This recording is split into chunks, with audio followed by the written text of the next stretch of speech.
You guys know one spell? Yeah. You name one Kez spell. You don't have to. He's Kezing it up. We're going to see if he can Kez it up in this game. Let's Kez it up, Jonathan. Game number 1 between OG and Tundra. Thank you, Shiva, by the way. I literally have no idea what I'm going to say when this hero does anything. Grappling hook, John, I think is one of them. Oh, you remember that one? I just remember Raptor Dance because it's annoying. The thing is, John, even if I know the names of the spells, right, I don't know when they happen. It's just too much text. You mouse over one thing. It's like a million texts. It's like, I don't want to read. I don't want to know these values, you know. Invoker, at least you mouse over. It makes sense. Switch stances. Don't. And you click spells, and then you're like, all right, this is what this does. Kez is such a zoomer hero. My brain's too melted for this, you know, at this point in my life. I would genuinely prefer 48 Spell Invoker. I really would. Yeah, no. I would genuinely prefer 48 Spell Invoker. Yeah, because it would be individual things, you know, just little things. It's its own spell. You know, it's not like this modifies this and then this plays into this and you have to switch into this stance to do this and this. It's like, it's too much. Oh, woe is us, isn't it, John? Woe is us. Or us. You know, Pure knows what he's doing. He should be able to do, he should be able to Kez it up. Does he? I'm sure he does. It's him and Mike that has been playing this hero to the detriment of everyone else. So we shall see. Natsumi. He's getting Kezzed up just a tad. I don't know. The bird scares me, John. It really does. It's a dinosaur, isn't it? We've had this conversation. Is it? Yeah, birds are dinosaurs. They should have made him a chicken, perhaps, to really fit into that. Still, no chickens on mid. Yopaj, of course, in the mid lane, going to be up against BZM. Yopaj has been playing quite a bit of Primal Beast throughout Wallachia Season 6 thus far, to some pretty nice performances. Of course, they found a 2-0 victory yesterday. And now, up against Tundra, John, arguably best team in the world right now.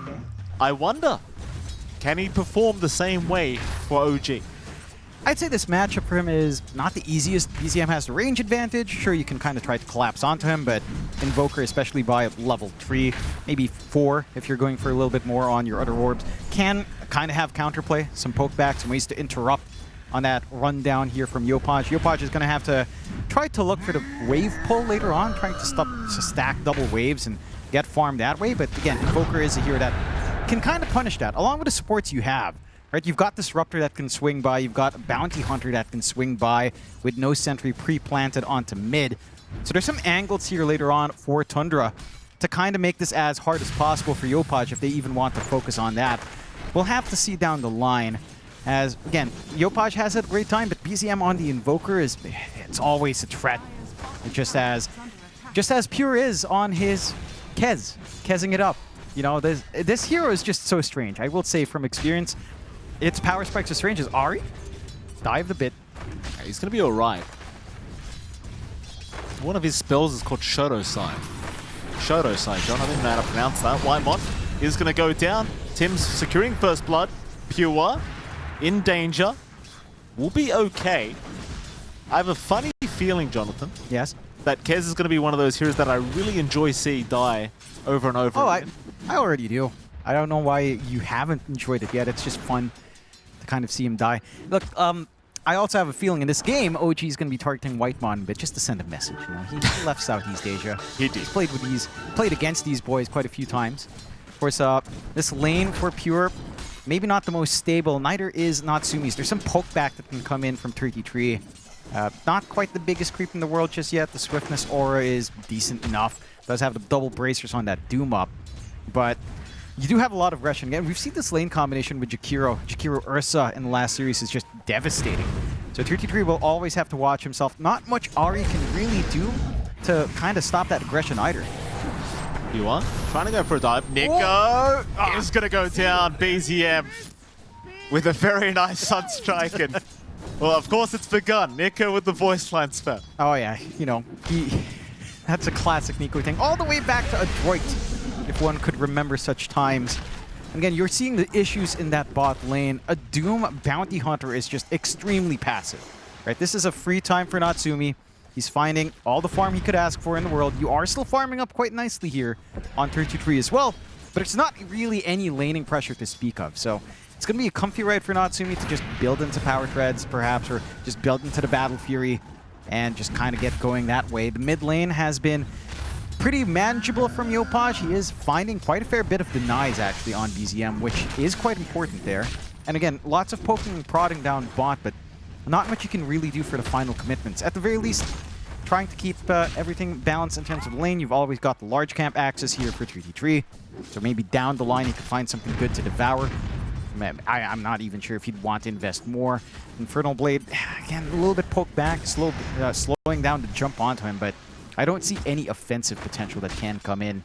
And I think, again, you're happy enough to just play it as a farming lane for Natsumi. You would love some kills, but Tundra are not going to openly give you those opportunities here. So far, 1-1, nice and easy here between these two sides. Mid lane, it's been a pretty even affair. Currently a little bit better for Yopaj, but you got to consider the fact that BZM, of course, did find the Sunstrike kill earlier on, and probably will find a little bit more as time does go on. Not too interested in trying to do too much towards Yopaj. Won't really bother.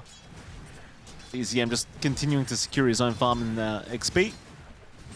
Pure looks to be having a pretty good time up the top lane, of course, on this Kez 26-5 in terms of CS. You heard our panel talking about it as well, John. Like, we don't know what the counters to this hero is yet. I imagine Abaddon's probably going to be one of them. Yeah, it's a pretty safe bet. Maybe something like Oracle as well that actually isn't too bad. I'd say even Omni Knight would be decent, but not at the same points in the game. It's a little bit back and forth with that one. But again, with Kez, it's just very strange with his power spike overall, right? Like, he has this slower laning start. Like, there's no real threat in level 1 to 2, even 3. At level 4, it starts to kick up. Level 5 into 6, you're going to die in lane. That just tends to happen. If you misstep just a tad bit, the burst damage is all of a sudden there. And then as you ride into maybe level 10, it starts to kind of plateau a bit. It's just strange. Like, that's the sense I see whenever I see this hero, at least in most games. Here's that rotation into mid that we were looking for, that they can set up for, but Yopaj is tanky. 6-minute power rune's what they really want to try and dissuade Yopaj from taking. It's going to spawn bottom anyway, and in fact, they're going to go in with the Chaos Meteor Tornado setup. Yopaj, he's tanky, but not that tanky. BZM making short work of him. Top lane Pure. Pops a bit of harassment, going to be perfectly fine to retreat. They do end up losing their Doom on the side of Tundra, so there is that, at the very least, on the side of OG. But you do lose Yopaj, which is probably a bigger deal. Yeah, it's an important kill to find for BZM. I'd argue that the kill for Natsumi is maybe enough to compensate. Just again, this faster battlefield time can be big. Pretty awkward scenario, but Pure, he's just going to jump in with this grappling hook and just takes makes very short work as Yopaj was glimpsed back there for a moment. He's still in the top lane, still trying to get in range for a pulverize onto Pure, but Pure will just step back and just sit back and relax for a little bit. So 1-for-1 at the top lane, certainly in the favor, once again, of Tundra.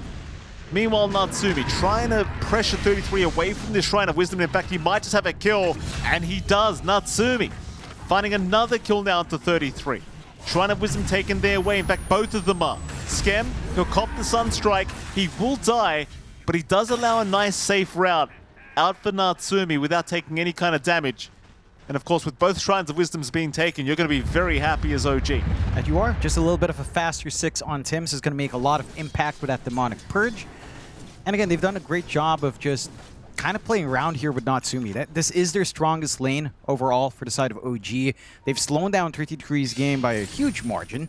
This is still a Doom with Devil's Bargain, so recovery isn't too bad here for 33. It's just going to be a little bit more of a wait. Nice quick timing on Falcon Blade, as you can see here for Pure. A full minute faster than what we've seen on record so far here. And he has, again, had a pretty fantastic lane. Like, theoretically, all of these theoreticals for the Abaddon Ari is nice. Hold on. Ari's being such a headache, but Natsumi's even getting involved. In fact, there's 4 heroes from Tundra here. They see Natsumi, they just show up. Natsumi, no choice but to try and force the fight here as he's got no way out. He's gonna die. And Tundra, they are just making life impossible here for Yopaj as they'll go for the pulverize back in onto Ari, at least secure a kill on the bounty. And that they will, but can you get away now as this Primal Beast? 33 will move in. Yopaj, though, able to onslaught away as it looks like Skem will have to be left behind. They'll glimpse him back. Tims will show up. Demonic Purge out onto BZM. 33 dropping low now. Yopaj, he'll move back in, and 33 may have overstayed his welcome, but no. They don't have the Onslaught nor the Trample to play with, but they do at least get BZM. As meanwhile, Pure takes down Nico. And thank goodness, John, we didn't see it, because I would have had no idea how it happened. It is what, like we were saying, theorizing, right? Like by the time you hit level 5 into 6, you're just going to kill someone. No level 6 just yet, Nico. No real way to save. I do like that little interaction we saw with BZM on the Tornado. I love that. You still somehow trigger Trample from spinning around. And Natsumi's been having a very good game thus far. Ari, going to be the third death here, or rather the third kill for Natsumi. Sure, he had that one awkward death in the river, but even that fight ended up panning out for OG, so far so good for the safe lane Ursa. Just about 300 gold behind Pure, who's having an even better game. Yeah, again, the free farm you're getting here on Pure is just insane, right? Like he's found free pickoffs onto Nico. Nico doesn't really have anyone to back him up, so he's kind of left on an island. Nico is going back for the Midas. We've seen him do this a couple of times yesterday where he plays from behind on Abaddon, he goes Midas, he just tries to farm his way back to relevance, which is fair. An early rotation out from Pure through the gate. Again, he does have the damage to overwhelm here if they'd want to just try to paint a target onto someone's back. Unfortunately, Natsumi has left the building. Nice read as no one's farming up top. Oh my, they just won't leave Yopaj alone. No power runes for the poor Primal. Tims will be forced to intervene and try to save the Primal Beast, but Yopaj, no Onslaught to try and get away, and he will go down a BZM. And you've got to give props to Tundra. They are absolutely smothering these power runes. And Yopaj, he cannot catch a break. And that all really stems from the fact that you can leave top alone, right? Like Whitemon's free to walk around, down bot to cover 3v3, and that gives Ari the space to just keep ganking onto mid. And we talked about the shortcomings of this Primal Beast. The panel was pointing it out, but this is not going to be the easiest Primal Beast game in the world. A lot of ways to interrupt you when you're trampling in, when you're onslaughting in or out. You're going to need a fast BKB here for Yopaj. He is queuing it up after his blink, but it's going to be a while longer, of course, until he can just safely play aggressive for the team unless they can ensure that it's a solo pickoff. So what it does feel like for OG, they're going to be playing a lot slower of a game. You've got an off lane that's just going to be sitting with Midas. This Abaddon's really not going to do you too much good until maybe a Radiance is up if you want to go that direction. Still, the mischance could be very important in stopping Pure from just playing his own game. Natsumi, he is still getting that good progression onto the battlefield at least, but he is being ganged up just a bit. The nuisances with Ari is online with a track up. This is where it gets dangerous for OG. If Tundra just start pushing the envelope, start finding these pickoffs, it can snowball out of control very fast. And again, you're basically playing 4v5 here on the side of OG. You just can't expect much from Nico anytime soon here. You leave Nico alone, John. Yeah, not Nico. He had a rough game. Yeah. A rough series last game. He's gone now. Right? Yeah, but Nico is also having a hard time. What's up with our Nikos? That's true. A great time. I mean, in fairness, Nico tends to have a hard time, right? It's just kind of an SEA thing at this point, I think. Yeah, but I mean, his lane's just being ganged up. You've got Pure. I mean, I don't blame Nico, John. He has no idea what's going on with Pure. He doesn't know how he's dying. No one knows. Nobody knows. The only thing I understand is the Echo Slash from, what was that game mode? Oh, yeah, that's exactly what I know. Nest of Torrents. That's it. That's it. That's all we know. It's like Valve conditioned us. This is Echo Slash. It's like, all right, okay, that's cool. And then nothing else. It's a great minigame, by the way. Still play it. I probably learn more about Kez. Kezing it up. Mid-tier 1 tower is going to surely go down, but Pure, he's going to be okay. They'll drop the Static Storm into Yopaj. Nico, he is frontlining for his squad, but it seems as though nobody will be getting caught out. So very nice disengage. Compliments of Whitemon, of course. And sadly for OG, there's really just no play right now, it feels like. No. Again, it's a waiting game. You've got an offlane that really can't contribute yet. Yopaj needs a BKB. Maybe the blink alone is enough if you catch someone all by their lonesome. Could be one way to go. Natsumi just about to finish up his Battle Fury, and there's just no one to connect with these supports. And maybe Yopaj again with the blink, which is up now. Can make some good connections out with Skem. Like, that is going to be enough damage to find these kills. it's a matter of, can you take map control back? Because you're playing into this bounty hunter. You do have some sentries set down, but Ari's already planted some forward vision down bot, and he's just being such a massive nuisance. Like, his impact on this bounty hunter has been massive this game. Although, well, as you say that, Yopaj seemed to agree, Jonathan. Jumps in and takes care of it. Rest of Tundra will look to just retreat. The thing is as well, I mean, Natsumi, he's getting relatively close now to the Battle Fury timing. That'll help his farm start to escalate a little bit more and have a better time in keeping up with Pure. In fact, there's your Battle Fury now. The OG, not quite at any kind of power spikes yet, but certainly still in the game, as apparently Pure has a full Desolator up now, John. yep, he's been farming fast, you know, he's gotten free kill, it's a free lane. Kez clears out these camps quite quick, clears out the waves quite quick. No one's defending their triangle as well. Free farm for BZM. And oh, it's slower than average. Average for, I guess, for Kez, but that's still a bloody fast timing at 14 minutes in with a Falcon Blade power treads. Yeah. So, you know, you're very happy here for Pure. You're gonna eat anyone that shows up, like any isolated hero. Maybe not Nico, now that he has potentially the value point and borrowed time that he's holding on to. But if you catch a support out, you can kill him. The Ursa could be a little bit more challenging if he manages to get Enrage off. Still, it is key timing now, as they are smoked up as well in Tundra. They've got that Doom ready if they need it. And Natsumi is pretty far forward here. He certainly is. This will be a big pick-up here for Tundra. Ari will give all the info they need. Static Storm dropped immediately on top of the head of Natsumi. There is just no chance of survival here up against Tundra. Not on his own anyway. A very nice pickup now from this dire end of things. That's kind of the key for OG. Like, you really do need Natsumi to have a decent game here. It's just not happening at the moment. Well, it was, but it's slowing down, and the farm speed of Pure is starting to look a little bit intimidating, John. And it is. Again, no one's been walking top. Top tier 1, still at half HP, very nice and healthy. Pure still has all of this reach into this top lane. No one is dealing with a Kez. I think OG's just trying to ignore it as long as possible, get their farm going on their end, but it's coming at huge sacrifice. Right, you're 3k behind, 33's recovered. With his Midas up and running, he's tied in with Natsumi's net worth after dying multiple times in lane. And your triangle is just out of your hands for the most part. They've spotted Ari out, I do believe. We'll try to make it as hard as possible, but Pulverize is going to come in with the blink from Yopaj, and Ari will end up dying. Any kill's a good kill right now for OG. They'll take it. That they will. And, you know, we were looking at those stats earlier on in this matchup. The average OG game has gone 60 minutes. Oh, good. You know, their longest game has been 70 in comparison to Tundra playing at an average of 24 or something in that ballpark. Oh. So, you know, it is an OG match as long as it stays long. Classic Southeast Asia. Yeah. Got the full Ags up on BZM, so you've got the Cataclysm up and running, which it's just going to provide lots of vision if you want to scout out that way.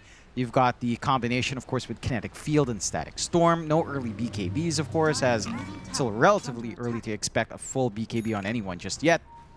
So there is a lot of threat from Tundra. Heck, you imagine a Cataclysm on multiple track targets. Just a lot of gold waiting to get pumped up here by the side of Tundra. Absolutely. Whitemon will get caught. Yopaj with the Pulverize, going to find another quick support pick-off. Ari just towards the south, but they have not spotted him yet. He'll stick around the area. You do have Tundra, they have got BZM down at the bottom lane, but it doesn't... Oh, in fact, Ari will eventually run into a sentry and get dusted up here by a Skem, so he's going to be another kill now for the side of OG. And again, I think any kill's a good kill for OG. They'll happily take it. It's buying space for their cores to catch up as well. Nico is almost done with his full Orchid, so that's going to be some key piece of control. Although, maybe not onto Pure, as his Manta style is almost done. Just still a ways off from the recipe, but just lacking a recipe at this point.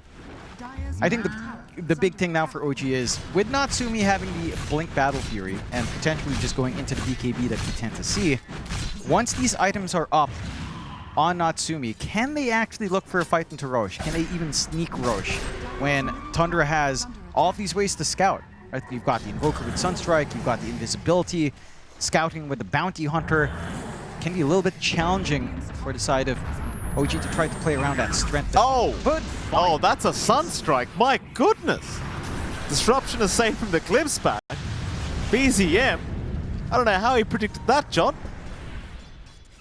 yeah, good thing for Tim's. Having that disrupt right in time for being glimpsed would have been a nice freebie. But look at the confidence on Tundra. Just constantly playing in the triangle, constantly looking for threats as 5, and still buying a ton of space out for Pure. And again, there's just been nothing to answer up on top lane. It's just been void of activity from OG. It's just been a free game for Pure. Pure's playing the perfect carry game, where he doesn't have to do anything. He's just sitting back and farming. He's got his Manta style up already. Just no contest to this Kez, and with the Manta up, he's not really scared of this Orchid on Nico. And again, like, how do you pin him down? It has to be Yopaj somehow. A little bit of a smoke play into the gate coming out from Tundra. And they are drawing lines. It is only Schem. Maybe not the biggest deal, but Track will make this a little bit tastier. Okay. Scamp is going to get caught out. We'll try to buy a bit of time. Won't be too much, I don't think, because Scamp will get taken down by Pure. Pure, again, having a great old game. No real threats for him at all. Looks like he's queued up the Aghanim sector next, Jonathan. Yep. Staying in line with the build that we've seen from Kez for the most part. Deso, Manta into the Ags. Having a little bit more, having a little bit of that lower cooldown, just switching between is going to be quite nice, of course, for the Kez to just do whatever he does. To make it simpler to Kez around, as one would say. And for the side of OG, it's just going to be down to these BKBs now. BKB on Natsumi, BKB on Yopaj. Going to be the crucial points in terms of actually finding some aggression and maybe playing around some objectives. Tormentor freely open for Tundra. Again, just nothing happening up top for OG. So we'll take the freebie gift for Whitemon, having that Tundra strike on ground. More ways to scout around this crazy lineup they've got. At the least, the gate movement is red with wards planted earlier on here from Schem. So not going to lead into too much aggression off the back of it, but it really is OG kind of in the passenger seat right now. Like, they don't really have options just yet until BKBs are up. But even with BKBs up, can they find the key targets? Can they put a stop to Pure? Will their single target control be enough to deal with this Kez? Like, they're going to have to layer it perfectly. Again, Tundra's major advantage is just how much they can see on the map. Sunstrikes, Cataclysms, a bounty hunter that you have to spend 1,000 gold to just stop. Pure. They have got Pure. They will disrupt. Pure, though, going for a run is going to be just fine.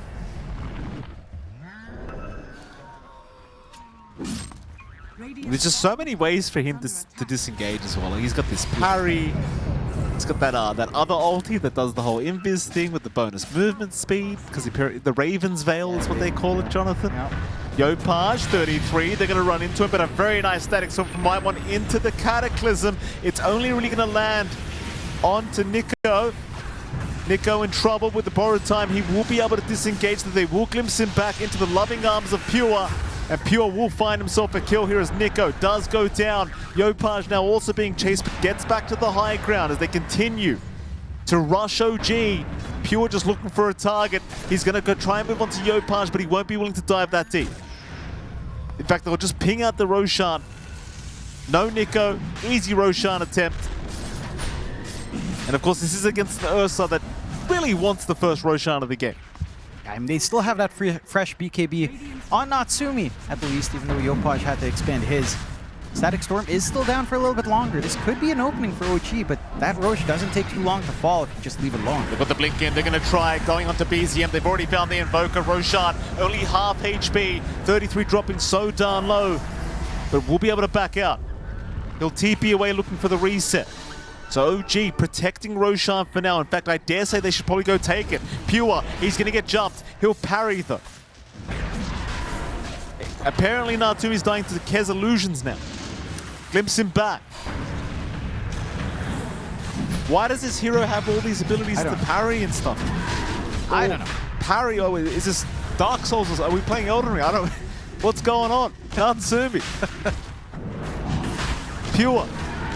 Gonna jump in. Roshan, it will go the way of Natsumi. On they go with the chase on Ari now. The kinetic foot gonna make life a little bit hard, but they found Pure. Oh. They've got the Kez. Oh. They'll take down the Kez, Jonathan. You know what they call that? What? Jollibee, Jonathan. They just made some Jollibee fried chicken. That's what they did. Oh, they are hungry. You know, the manager lane can't quite find that here. That's a two-piece shot. That is a nice crispy chicken. And Tundra, it does feel like there's a couple of things coming out here for Tundra. Right? This flanking position that OG manages to find, isolating out BZM is massive. He's a lot of your disruptiveness, your control to kind of set up for Whitemon to find that kinetic field in Static Storm. And they just expended Static Storm in that moment. OG got the right read to take that engagement, even though Nico was still set to respawn. Not like the Abaddon is massive anyway, although the Orchid is of relevance, but with Static Storm down, you're just free to actually play that clump up game on the side of OG. And they get that punishment they're looking for. They have a slight advantage in terms of net worth. You're still in a very good game here for Tundra. Here's something I can offer as a person that's played against these Kez, right? Yeah. After the first time they die, Yep. I find the heroes completely garbage. Oh, yeah. No. It just, for whatever reason, after they die that first time, it's like that mystical aura they have. It's just gone. Yeah. No, I think, again, it's kind of down to how his power spikes work. I'd say around now, it's kind of plateaued as they keep Ari. more. They are going to find another. Yopaj, of course, consistently great. I mean, he's our idol, you know? He is. That's why they call him the idol. Yeah. Consistently good, 8, 2, and 4 on the Primal Beast. And it's rather interesting. I actually remember a conversation with Yopaj during his birthday. I asked him when he'd be back, because, you know, he was just out of Shopify. They just left. And he said he'd take a break. Take a short break until September. I was like, all right, let's see how far that goes. As they kind of whiffed it. For a chase, Nico pops the borrowed time immediately, not looking to mess around at all with Tundra. Meanwhile, Tundra, they'll just TP back to the mid lane. Not too interested in trying to force anything. Of course, there is still 2 minutes 45 on the Aegis of Natsumi, so it's not really advised that you force these fights as Tundra. OG, however, certainly advised for them to try for these fights. Yopaj will be having a gander. In fact, he finds BZM. A great target to start on. Onslaught in as well with the silence and the trample out. It's still not enough for BZM. He's dropping low and he's gone. So is Whitemon. That's 2 gone now for OG. 33, he'll pop the Doom right onto Natsumi, but he'll look to disengage. Here comes Pure, but they'll just disrupt him up. Now Natsumi looking to turn mid-Doom back onto 33. 33 trying to run away, and he will do so. But OG, they're fired up now, Jonathan. Enough messing around. Yeah, I think it's just been off the back of Yopaj getting all of these jumps in, right? Like, this is where their strength lies. As we were talking about earlier, it has to be the Primal Beast getting these jumps in, finding these isolated heroes, or even just catching someone out using that BKB to its full potential. Primal Beast is one of those heroes that doesn't care if their BKB is down to 6, right? You channel Pulverize, chances are you're going to have the backup damage to just kill someone off, if not use the last few seconds of your BKB to trample and onslaught and try to murder someone. So they've really gotten full value from Yopaj managing to get that farm. They're getting a lot of scaling out from Natsumi. He just goes straight for that bash to help get some disruption. It's not going to be a jump though from OG. They're just trying to mess with Pure at the moment. The illusions get to spread the DOT damage. Of course they do, John. Beautiful. Of course they do. Pure. Ari. Gonna scout out Natsumi, although the TP will be fine. Natsumi. He actually did have a basher. Yeah, no lucky. Just got I thought, oh, there's no basher. No, he had. Just very unlucky. Had one hit. You know, that should have been a hit. One hit bash. Ari. He's gonna get caught out anyway. So they still get a bit of a consolation prize for their trouble. That they do, and you know, OG are really starting to clear this game back their way. And now the question for Tundra is, how do you go defensive on Pure? It feels like he's just getting jumped. How do you go defensive? How do you not be defensive? Johnny's got about 5 abilities that are defensive. I mean, that's true, but you know, how does he stop all this control onto him? It's like once he's isolated away, once they find him in the middle of these engagements and just lay onto him, he's just kind of dead at the moment. The Manta alone is not quite enough. You're right, John. Huh? We should buff this hero. Please we should buff it, shouldn't we, John? Please don't. No. Just buff it. Can you imagine if the new hero, whatever it is that make him out, has 20 spells and 3 stances? Can you imagine that? Look, all I want Truthfully, all I want is the gamble. Just bring me the gamble. I don't need these 20 spell heroes. Just give me the I gamble. wouldn't mind it. You know, I'd find it funny. They go in for the all-in ult to do 0 damage. Love to see it. Be amazing. And That'd be the best hero to cast. It's easy to understand too, right? Like it's just one set of spells. It's all gold related. It's all gambling. It's all literal gambling. It's amazing. It's not like this. This is, you know what Kez is? Kez is what a weeb imagines they are. Oh, now you're upsetting people, John. No, but you know, everyone goes through that phase as a anime fan when you're playing around with swords. What? Mostly, not everyone. Oh, I watched Naruto, John. I don't think I played with swords. Tim's in trouble. Tim's will go down. What are you talking? Not everyone? Really? Like, you know, you're all right, or you pretend you're a ninja in Naruto, this quote-unquote I've never Naruto? pretended to be a ninja, John. Yeah. Wait. No, that's something I know kids do. Okay. I remember kids in grade school doing that. Like, you know, I don't know what in the school Philippines, you everyone's a went. weeb. Okay. So there you go. That is just outing OG as the original weebs. My apologies to the weebs watching right now. My apologies about John X Fire's behavior. Whitemon will be able to TP out. Actually, think about it. Isn't this the most anime hero? Wouldn't you say? You think so, John? Yeah. Because I don't understand Naruto. This feels like something that you see in Naruto. I don't understand You it. should watch it, John. No, I really classic. don't want to waste what few years I have left on this earth It's a watching classic, a million filler episodes. Thank you. It's not One Piece, John. We're talking about Naruto now. Okay, so 2 million filler episodes is what you're saying. Right? Do we count Boruto into that legacy as well? Don't make me expose what kind of anime you're into, Mr. Violet Evergarden. What? Yeah, that's a good anime. What do you mean? Violet Evergarden. Yeah, Violet Evergarden's great. Stop it, John. What do you mean? Have some shame, John. It's a great anime. How dare you? You're saying K-On! Is not peak? It's peak. What the hell's K-On, John? Natsumi. Natsumi, he'll take the tormentor. John, just stop. It's just Wait. this. Anyway, moving on. Tundra. How embarrassing. It's not embarrassing. Not you, Tundra. I do like this though. Pure is going for the Lincolns. We were asking how does he stop being focused? Just ensure that he doesn't either get disrupted or pulverized. And Lincolns should provide him some leeway to just Kez it up and escape if things get dire. So, does provide a little bit of a leeway, a little bit of allowance here for Pure to play his game. Still, deep smoke. Well, Natsumi.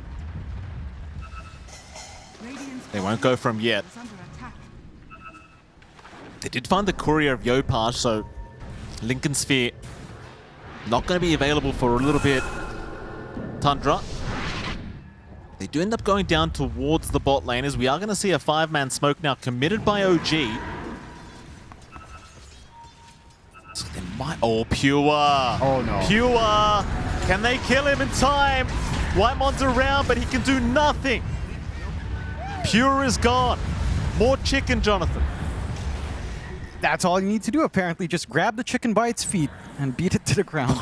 It's a pretty That's brutal a bit graphic, image. Jonathan. That's exactly what he's doing. Pulverizing him. Nico. He's going to be all right, surely. Sunstrike will fly in, but it won't even land as the Static Storm and Kinetic Field also holding Nico down. He does still have borrowed time to play with, so he's perfectly fine as Natsumi now jumps in on 33. They'll take down the Doom. Ari on the run, but OG unrelenting. Going for more onto Whitemon. Ari will go down. Nico now back on a Whitemon, but he'll have to leave him be. And they're just splitting Tundra apart just enough. I'm liking what we're seeing here from OG. This is what I'm saying. People, when OG picked up this team, I knew there was going to be doubt. Yeah. I knew. Yeah. They always say, oh, why would you pick up the SCA team? Why would you do that? Yeah. The current OG squad are beating the best team in the world. Yeah. And I bet you the doubters are dead silent right now. I am a doubter. I was a doubter. Oh, what's wrong with you? What's wrong with you? I gotta say it. You know, I was a doubter. You know, I will give context. When Yopaj left Shopify, he took 2 months off Dota. 2 months.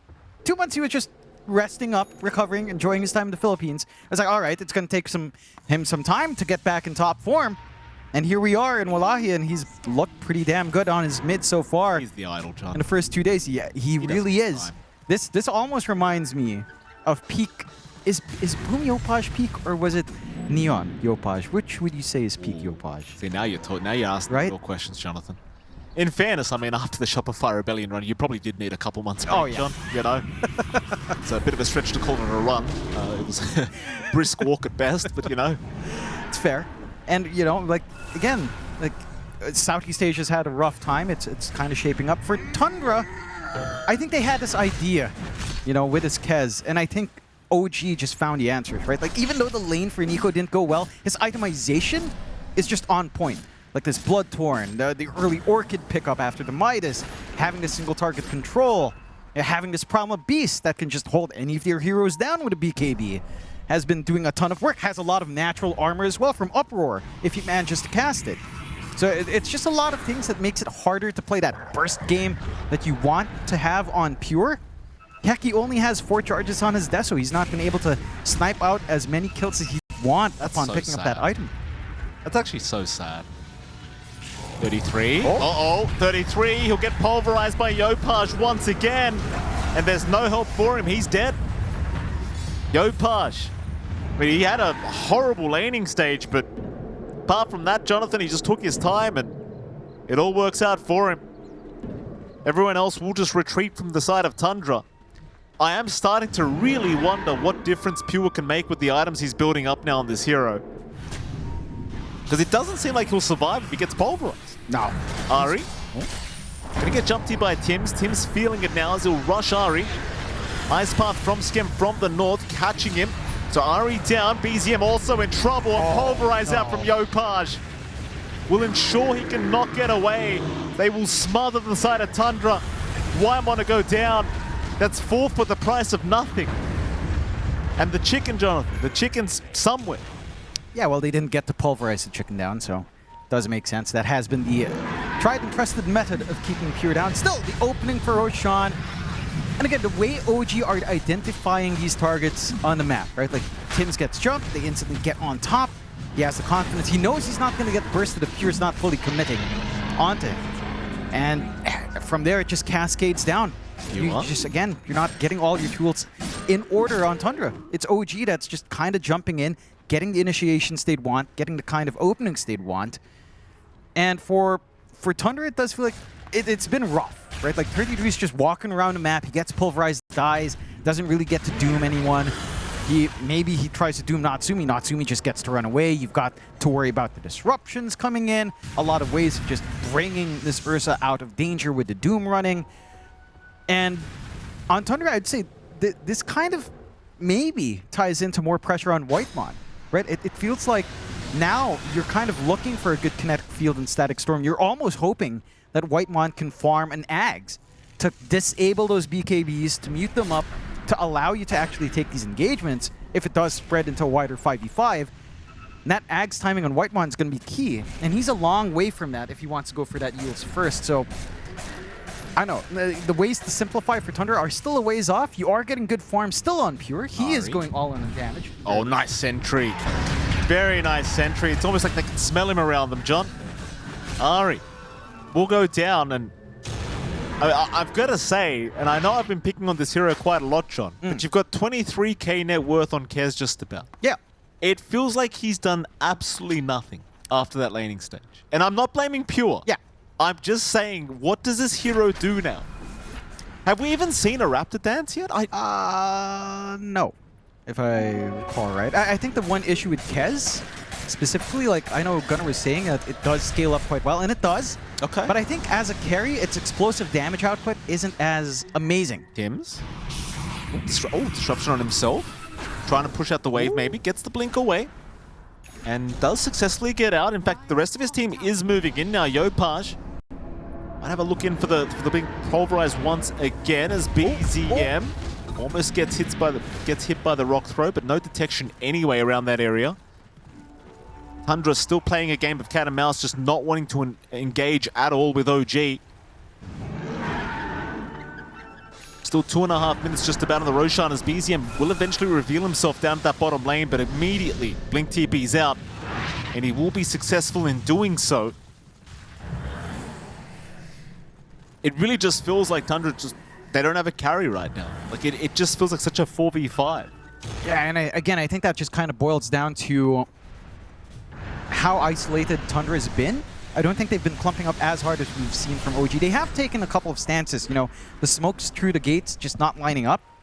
But it does feel like for Tundra, they need to be cautious about just being alone. I think that's the key thing. If they are caught 1 by 1, which has happened like 2-3 times in a row now, OG capitalizes. And again, you don't have a way to cover each other. You can't get the static storms you're looking for. We haven't really seen the impact either of the Cataclysm from BZM outside of scouting either. Not that you have the best setup for it, but it does feel like that's something that could also come into play, whether or not you can, again, maximize kinetic field somehow, or bait out BKBs, retake a fight without that debuff immunity to worry about. And there's a lot of conditions for Tundra. Whereas when you look at OG at this state of the game, it's just a simpler game. You have 2 saves on hand with the Abaddon and with the Shadow Demon, and that's just enough. You know, you make that commitment out, you have to deal with all of these saves. There's just a lot of ways to bail Natsumi out, bail Yopaj out, and ensure that this burst damage threat, this upfront threat from Pure, isn't fully there. Mind you, he has the Daedalus up, so there is a ton of damage coming in now. The issue is, does he have the time to actually apply all of it and just kill someone off? Oh, maybe not. Yopaj, Natsumi, they've both jumped in. Pure is the target, and they've got him. Pure getting the Kez experience. Here we go, Yopaj in the middle of nowhere right now, but the disruption will buy him the time to get away surely. They'll throw a Doom out, but it means nothing if Natsumi is just jumping 33. Ari trying to get away, cannot do so, I don't think. They'll at least take down Tims and Nico. They'll defend high ground, but it's just BZM and Whitemon left. They do have buyback, so it does seem like OG, they will not stick around to try and finish off that T3 tower. But I think you're more than happy with that fight anyway. And you are. Yeah, again, it's all about isolation here. And they jump that backline, they get full focused on Pure. They stagger their item usage quite nice, so Yopaj inadvertently pops the Lincolns with Pulverize, then you get the Abyssal usage perfectly on Natsumi right afterwards, providing a little bit of that angle in. And again, that's what your concern is here for Tundra. Just look at that. Perfect stacking, perfect coverage from Natsumi and Yopaj on that move forward. And you just melt on this Kez because you don't want to have to go for BKB. Pure is queuing it now, but you know, it's too late. Like, he's died a couple more times than you'd want on this hero. The BKB will help to cover now with the Lincolns, but he's going to have to find the time for that now. And again, you've got the room here on the side of OG to feel pretty darn happy. Like that fight, sure, you sacrifice back with Nico, but he's done his job. He's already gotten the saves off. Tim's also managed to bail out Yopaj. Those are sacrifices you're willing to make on OG. Oh, absolutely. Lincoln Sphere now coming out as well for Natsumi. And Tundra, they just... It feels like you draft this hero and you're just so lost to what to do if it doesn't perform. You know, I don't really blame them. It's just, even I'm lost as to what they're meant to do. Like, Pure just can't engage without that BKB, and even then, they can break the Lincolns and go for the Pulverize. It just feels like with Natsumi's Ursa, you've got so much damage that you can pump out instantly. That you can. It's, again, it's challenging for Pure to play in the style that you'd want. I think the vision Tundra had for this game, right, with the draft they had, is that they'd snowball harder with this pickup of Bounty Hunter. They have the stability on the offlane. Not going to be happy with this. Yopaj does have the gem up. Ari, he'll try to go for a run. Does have the Yule Scepter to cancel the onslaught. And will go for a TP play out, and looks like he'll be just fine. Very nice from Ari. Waste a little bit of time at very least. Doesn't quite get too much down. No vision being set up here from Ari. Again, I think the game plan from Tundra, the idea they had with this draft was that they'd snowball harder with a Bounty Hunter and Kez, right? They'd go hunting with this Deso timing, just never materialized. Here we go. Yeah, nice pick off they could find it. Natsumi, though, he's actually ended up jumping. Pure! Pure is gone again! Oh, and they've even found BZM. I mean, it's child's play now, John. It's not even a contest anymore. It's just Tundra kind of running, you know, almost isolated. This reminds me, actually, a lot of the last series. This is almost what Na'Vi did, where they're splitting across the map. We saw Niku kind of die in that same spot multiple times. Tundra are just trying to find farm trying to work the map because they can't really play aggressive.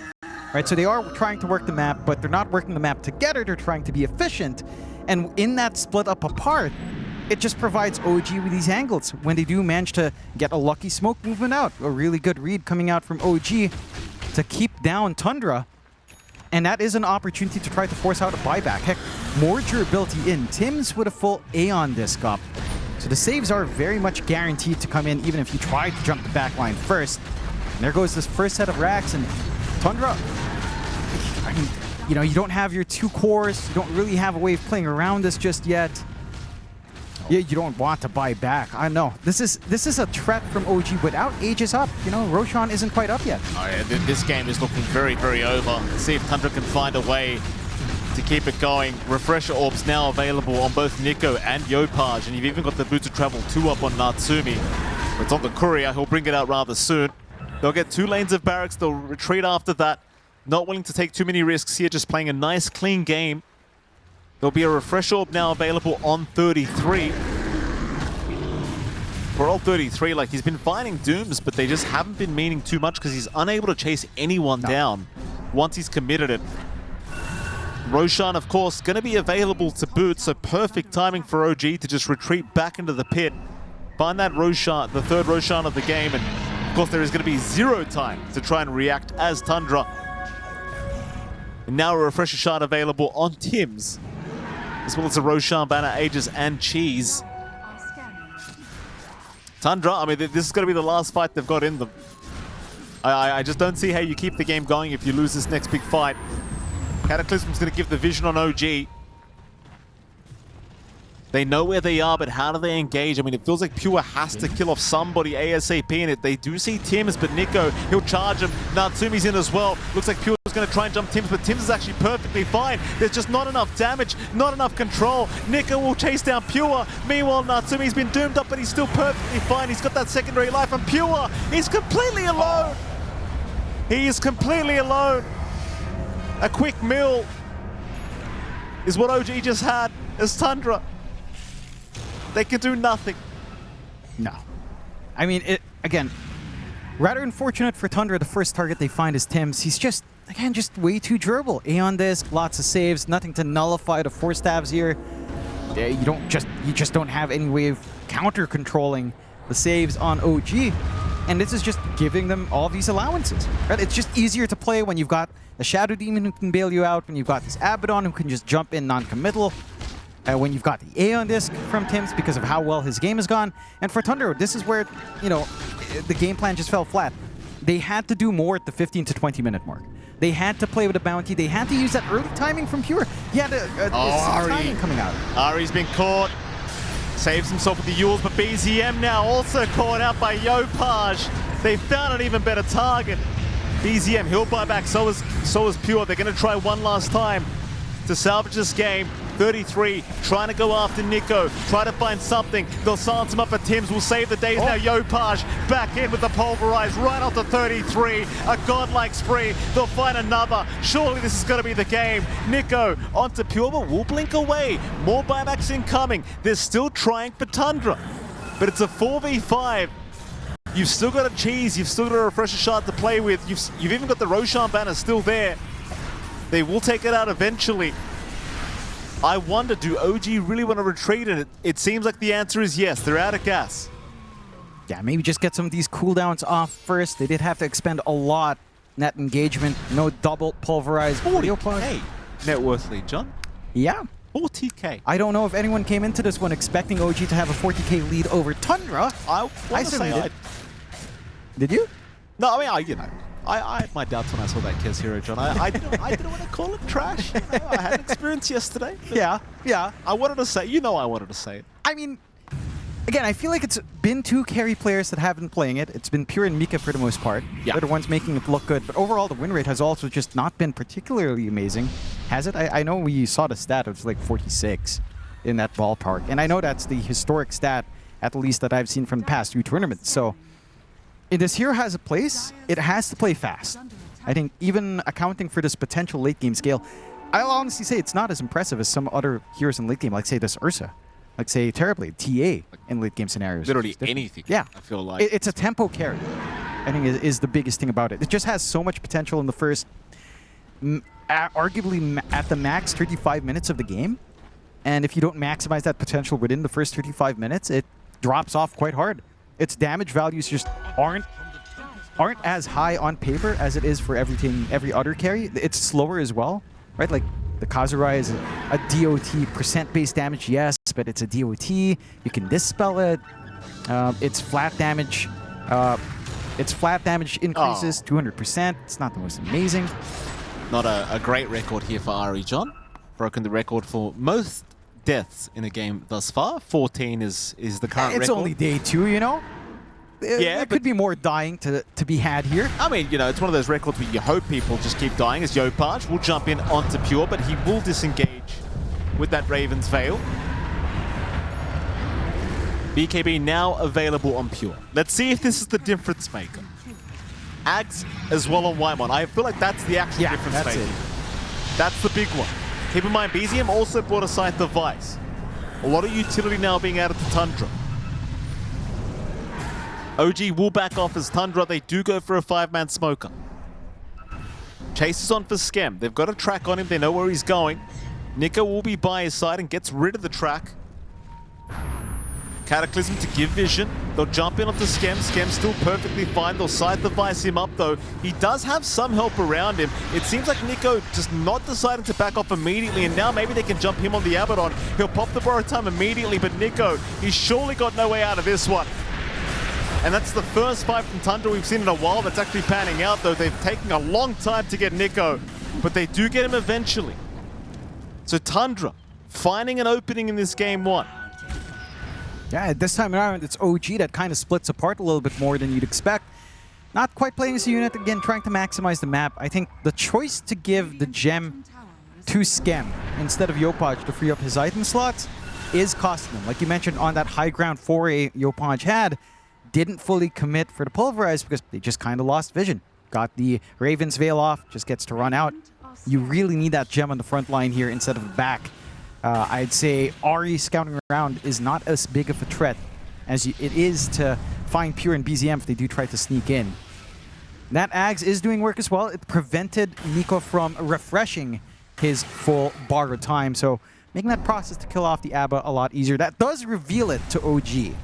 So they know Static Storm Ags is up. They'll probably be more willing to preemptively BKB at this point. But whether or not that's effective, we'll have to see. Tundra are hanging on. 1 racks left. 32k lead coming out for OG at 36 to 15. We are getting the average OG game time though, Mikey. We are. 51 minutes in. That's just basically our average game time at this point, John. That's it. We don't do under 1 hour games, Nope. you and I. Well, I guess the last series was. Oh, you know. But we did get a tier 5 item. Yeah, true. It did go that far. All right, fair enough. Well, when will we get our 90-minute game for the tournament? Probably tonight, now that you've mentioned it. Hope you're not hungry, John. No, I'm not. I'm good. I would like a nice burger. There's some good options here that you have experienced. I have, John. I have heard. Yeah, you did. On Heard a lot advice about it, of certain people. Never trusting Slacks again. Hey, it was good. It treats him well. You know, you're just not American enough, Mike. No. That's it. And I never will be, John. I promise you that. Well, Tundra, they're still in the game, John. That they are. 15 minutes in. The net worth lead now down from 40 to 30k, so we are slowly making our way back into this. What's surprising to me is that the win probability is still heavily in favor of OG. With all of these tools on Tundra, there is an angle in. It's just, again, maybe harder to execute on, considering that OG will have to stream in 1 by 1, or your 2 saves in back just aren't able to come in time to get the disruption plus the aphotic shield off. So that is the one thing. You have to split OG apart here on Tundra. They've done it once. Whether or not they can do it again, we'll have to see. Top is being pressured in. Roshan, we'll see in 2 minutes when it will, if it, you know, it's going to be 2 minutes until it's fully back up. So it's going to be a little bit longer for the secondary lives to come out for either side. I'm wondering what Pure will do once he frees up his item slot with the Yag's Blessing. He could go for maybe a Basher if he'd want. Basher Abyssal could be the way to go, just to pin someone down. A Nullifier also would not be bad here if you'd want that. Just, again, stop the 4 stabs. stop all of the saves from being all too relevant, and just have a way of just, pinning down Natsumi if he does jump too forward. Setting a new record once again, Jonathan. What if every time he dies, the stat just comes back up? It should. It should, because it's a new record. It's a new record set. Let the viewers know about Poor it, John. Ari. Come on. What did Ari ever do, Mike? What did he ever do to you? Died 15 times this game, John. That's what he did.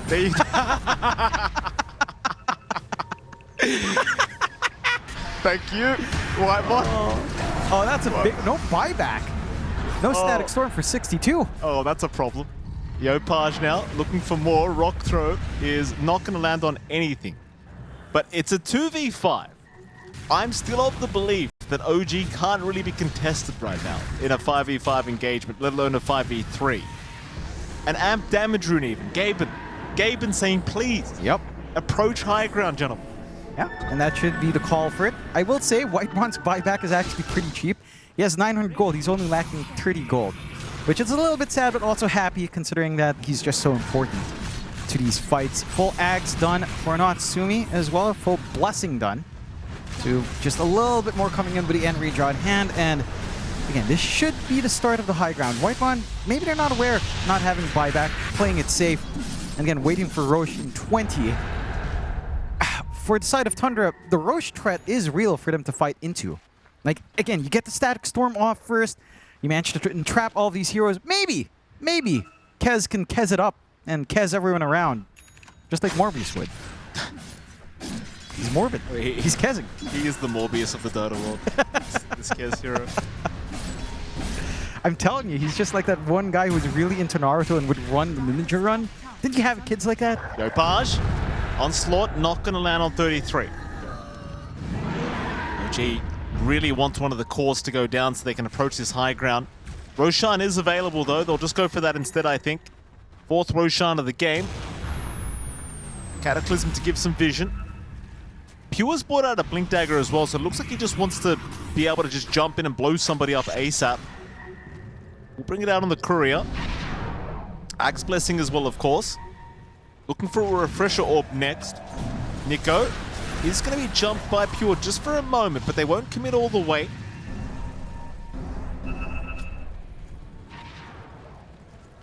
Nico, in fact, happy to charge them down. Blinks and avoids the tornado, finding Ari in the back. Skem now finding out Roshan exists. A beautiful macro point with the ice path for Pure. No buyback. Oh, no buyback available for Pure. 33's got one, but it's not looking too good. In fairness, they've basically been playing without Pure for the whole game. That they have. So nothing's really changed. And to be fair, Pure is only like 50 gold away, so it's going to be a little bit shorter. At least he's going to have buyback around the time he has, with 60 seconds left on his respawn. Roche open, but Natsumi's going for the play instead, going into that base, TPing out. Yeah, ignores the Roshan. This is interesting. I mean, what was Roshan's HP? About, let's say 8/10. Okay. Pretty full. Okay. Still They'll pretty go full. back for it. Doesn't Maybe really matter. 9/10. Alright, it's full. Yeah, Basically full. they'll go back. It's fine. Yeah, just trying to look for an opportunity. I do appreciate that. Like, Yopaj just tries to play aggressively, doesn't quite find the opening. And now they can still go back. Roche has the full complement. And Tundra, at least, again, has the buyback up on Pure on that 60-second mark of his respawn, just getting enough from the passive gold. Question now is, how do you take these fights? Because, again, it's OG kind of catching the front line. Well, I have to give props to Nico. Like, he's just running forward, full confidence on this Abaddon, dodges out the big spells, catches the backline, forces the action onto him, and he's a little bit too tanky. He just has lots of ways to recover. There goes Whitemon. And while Whitemon's probably the most important hero of the game right now, in fairness, with that static storm, he'll buy back immediately along with 33. Jump in, Nico, onto BZM they'll go. Ice Path can land with the macro fire drop from Scam. 33's jumped in with the Doom, but what else can he do? The Pulverizer's out. He refreshed, but he gets nothing else off. They'll drop the static storm, but it catches nothing. As Pure, he'll try to do it himself. He'll jump right in onto Yopaj. Yopaj, though, still alive with the disruption save. BZM, meanwhile, being chased by a very angry bear, is now Natsumi. Right up to Pure. Some chicken joy for this game. Number one, I think, Jonathan, is Pure gets away with that Raven's Veil, shows himself on Scam, but is still probably gonna die as he will dance his way to the grave, and GG is called. OG will take game number 1. And John, that part of me wants to say Kez is trash so bad. I want to say... We're close. I think if we see We're it really lose again, close. Personally, like, we get our own casted game where Kez... We can cause a second upset here in PGL Wallachia Season 6. Let's see if we can get them 2-0 here. Thank you so much, Shiva. Game number 2 is where we're at, Jonathan. You and I could not believe we've gone back to this Kez hero, but nonetheless, it is a different draft. They have pressed they have broken the emergency glass in the 33 Sand King, right? Yes. Is it enough in your opinion, Jonathan? I would say yes. I think I had a lot of doubts with the first 3 picks. I think going into the Kez on top of that was also very doubtful. I think there's a severe lack of control at that point in the draft until the Sand King came out. So this game is 33's game, right? Like, theoretically, he should do okay against TA in terms of, like, melting through refraction. At the same time, you start to get melds up, you start to get free hits off onto a melee matchup. You start to feel good here on the side of OG is. Tim's is always the one to pause for the lights to turn off. No, that's fair enough. I mean, you can see Pew is already rubbing his eyes, Jonathan. These poor players, they can't handle a bit They've of never been in the extra sun. light. What's that, John? They've never been in the sun. No, No. God forbid. No. No. I've seen Yopaj's room. It is dark. He has no windows. Yeah. So That's all right. That's about standard. That's all right. Wait for the lights to come off for the boys before we can continue with this game. Of course, OG 1 game ahead, Jonathan. Currently, in Wallachia Season 6, undefeated. That is an insane thing to say. Not just because it's OG, but because it's like Southeast Asia has not gone undefeated in any group stage in a long time. Well, I mean, in fairness, it's day 2, right? Yeah. But But also, in fairness, it was PARIVISION, and now it's Tundra. that's the thing. They're versing probably the hardest teams you could ask for to get their tournament started. And they're somehow... I mean, look what they did to Carlos yesterday, John. Oh, yeah. I mean, my goodness. I'm sure Nico spanning the voice lines don't help in that regard either. So, but yeah, it's kind of wild that we're at this point. As a Southeast Asian fan, I hold back on having hope. Yeah. I've been denied hope too many times. Yeah. So I'm still in the mode where this isn't real. We'll see. I want it to be real, but I've been burned so many times that, we had a super early airport stuff. It's a toxic relationship. It's a very toxic relationship. It is what it is. You keep coming back to each other.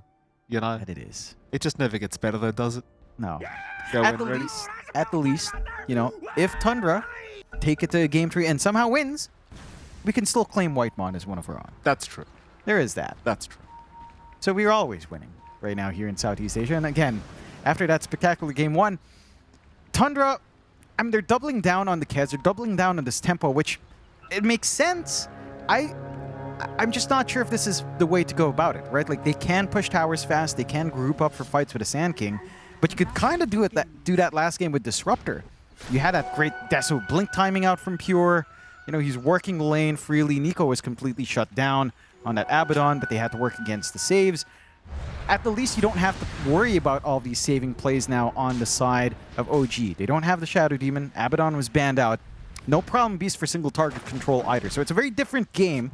We'll have to see how well OG adapt to what Tundra will want to bring to the table. And whether or not for Tundra, this is the more optimized way to play their ideas out, was to take a gander on that mid lane for Yopaj and BZM. This should be a fairly decent lane for Yopaj. It is the mid. Slaughter has had a crazy 79% win rate or something like that. And he's not going to be bullied out by BZM. BZM is tanky enough that you can actually trade blows with a Slaughter. You can play around nicely with Swash. You've got the Shield Crash for durability. Yopaj is not going to be able to run him down as much as you would in other melee lane matchups. But again, this is going to be theoretically very much Slaughter favored for the most part. I would argue probably closer to like a 55% advantage, like 55-45 here. BZM shouldn't be too bad off. As you can see, again, lots of poke damage can come in. Yopaj does still have a bunch of tangos, but as long as he's in the river, he's always going to be feeling better about himself, of course. And we'll have to see if anything spicy can come in with Pure. later on. Top lane already in trouble. Nico chasing him down. Pure trying to find a way out of this. He doesn't really have it. Oh, he does have the grappling hook. That'll be enough. No. Gets away, but certainly the Undying offlane could be a bit of a nuisance towards him. And speaking of nuisances, 33 now being chased down by Natsumi, and he is safe for now. Melt Strike will land. Natsumi needs one more, and he's going to find the perfect start for OG. That is, and that's probably a less... I mean, look, Pure living is good, but he's really low HP. He's going to have to get more regen out. The Tango alone is not going to sustain up against Nico, who still has some spell use left in him. Just one more spell cast could take care of this. In comparison to giving the first blood to Natsumi, that's a huge boon for this TA.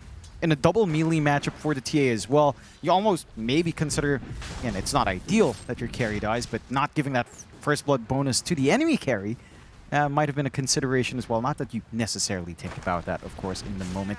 This top lane is a very strange one for Pure, right? You're playing with a Pugna.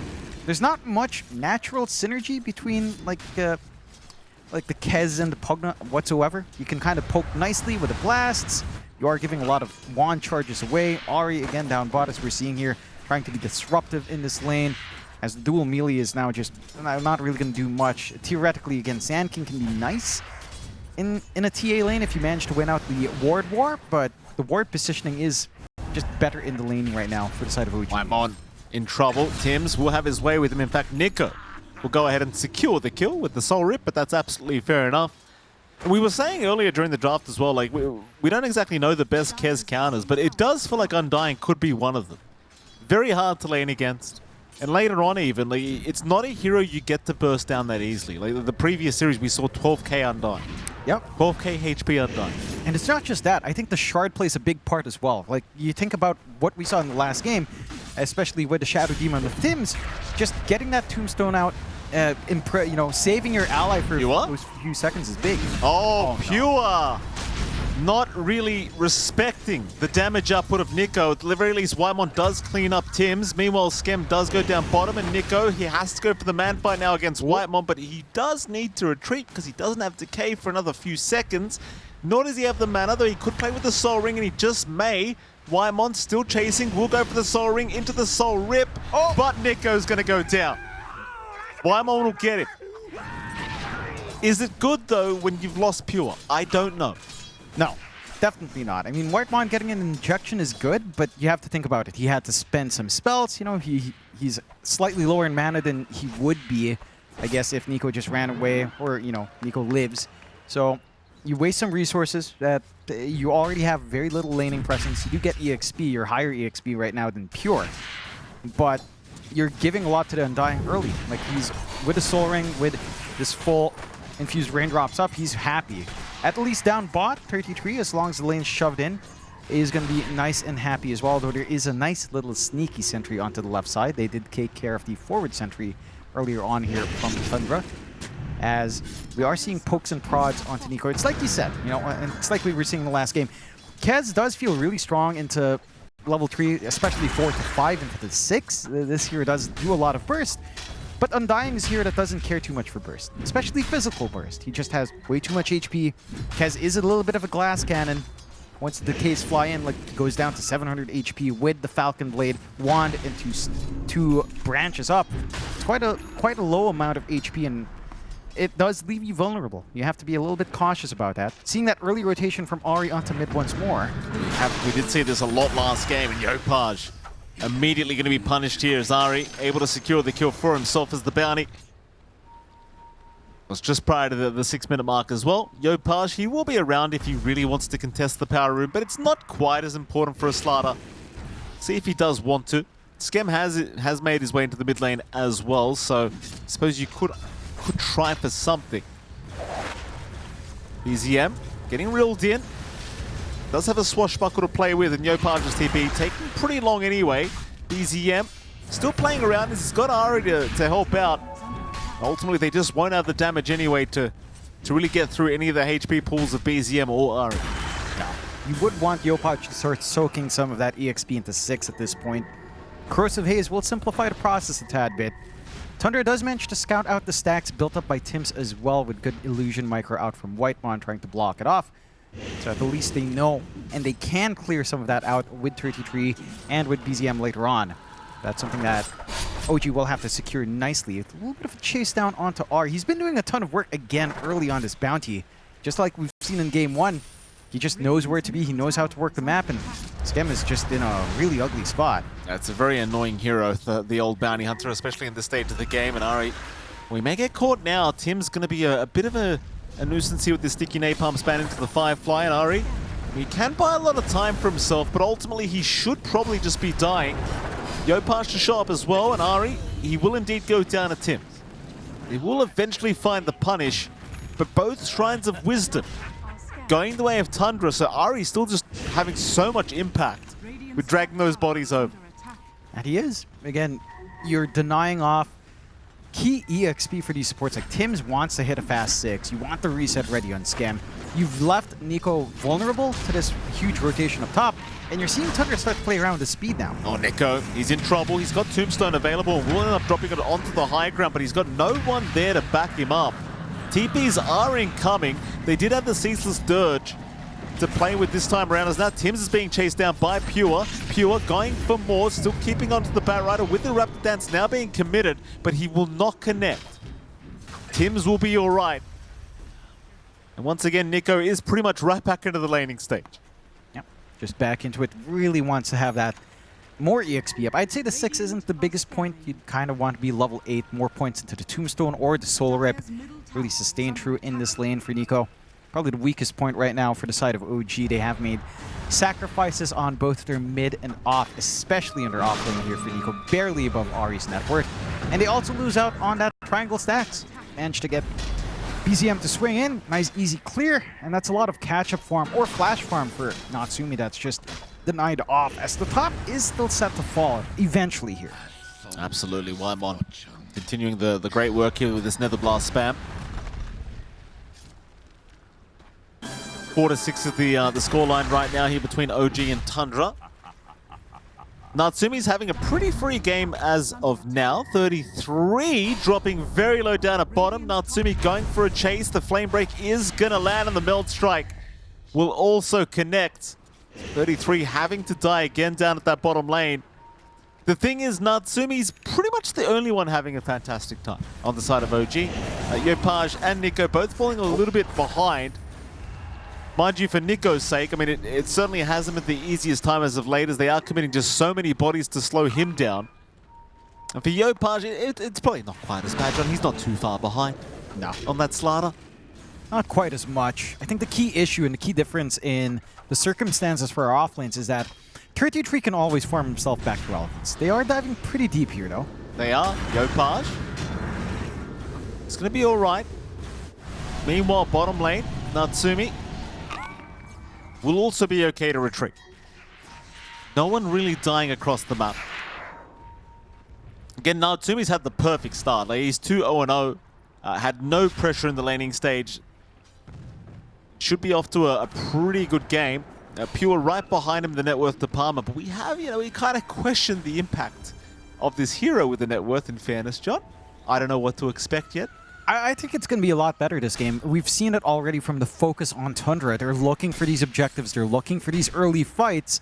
And once that Tesso is up, Pure should be connecting. I think that's something that was missing in the last game. He was just sitting back farming till the Manta. Nico. This is pretty much what Pure actually wants to do. Just find solo pickoffs, but he's not going to get one this time around, as Pure forced to pop the Veil to get the hell out of there. Nico continuing the chase. Pure, though, is going to be perfectly fine to retreat. Meanwhile, the rest of Tundra going right into that mid-tier 1 tower. Should have no problems taking that one out. And that they will. Whitemon able to claim another tier 1 for himself. So objective gaming for Tundra right now. 2 tier 1's towers gone. 2k advantage their way. It's like BZM will be slowly chased down by Skem, but Skem just messing around with the Pango a little bit. Can't really do much to dissuade him sticking around. I'd say overall, it's still a pretty good game for Tundra. You can't really complain in this position. No. Again, you're happy. You're clearing out the objectives. You're shrinking the map. They've lost triangle control for the most part on OG. Tims is still trying to build up those ancient stacks. The key timing for OG, Blink Dagger on Yopaj is going to be the big one. And it should align with Natsumi getting closer to Deso. Maybe you can expect something from the TA. But without the Blink on Natsumi, it's just a little bit harder to weave your way in and out of these engagements as well. It's going to be down to Yopaj with that Blink. And maybe Tims if you can farm up Blink somehow as well. It's just the game's been so shut down for OG that you're not getting the room to get any of these up. You spot Ari walking around here for a moment. Oh, here we go, Tims. Will be spotted by Ari. Meanwhile, Skem is being chased down now by BZM. Skem will get stunned up and eventually taken down. Towards the south, though, Ari does get spotted and he will drop. Tims will find the trade. Is now 33, taking so much damage from Natsumi. We'll be able to retreat as well.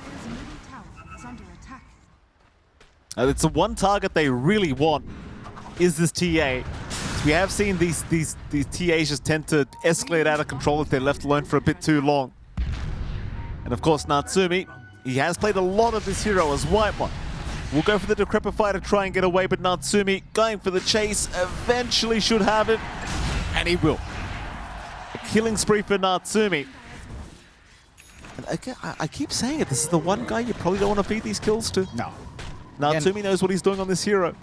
Yeah, once you get that timing into Deso, into the eventual Blink, and things start to get scary. You're buying space for 33 to recover in that jungle. The triangle has been cleared out and should have enough for his Blink relatively soon, giving Tundra some good angles to come in. I would say, again, for Tundra, once you've got that Blink up and with the Deso lining up for Pure soon, you do want to keep that momentum up, right? You have to keep running at these objectives. You have to force the early team fights before any of these protective items start to come in for OG.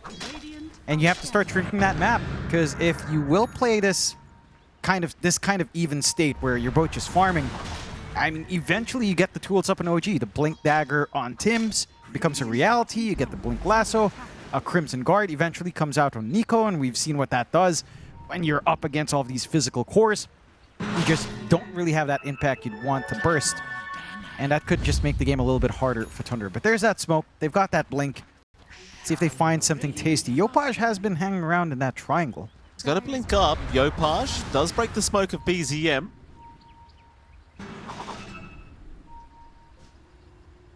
Yopaj will just stay on the high ground, not willing to be the next victim of Tundra.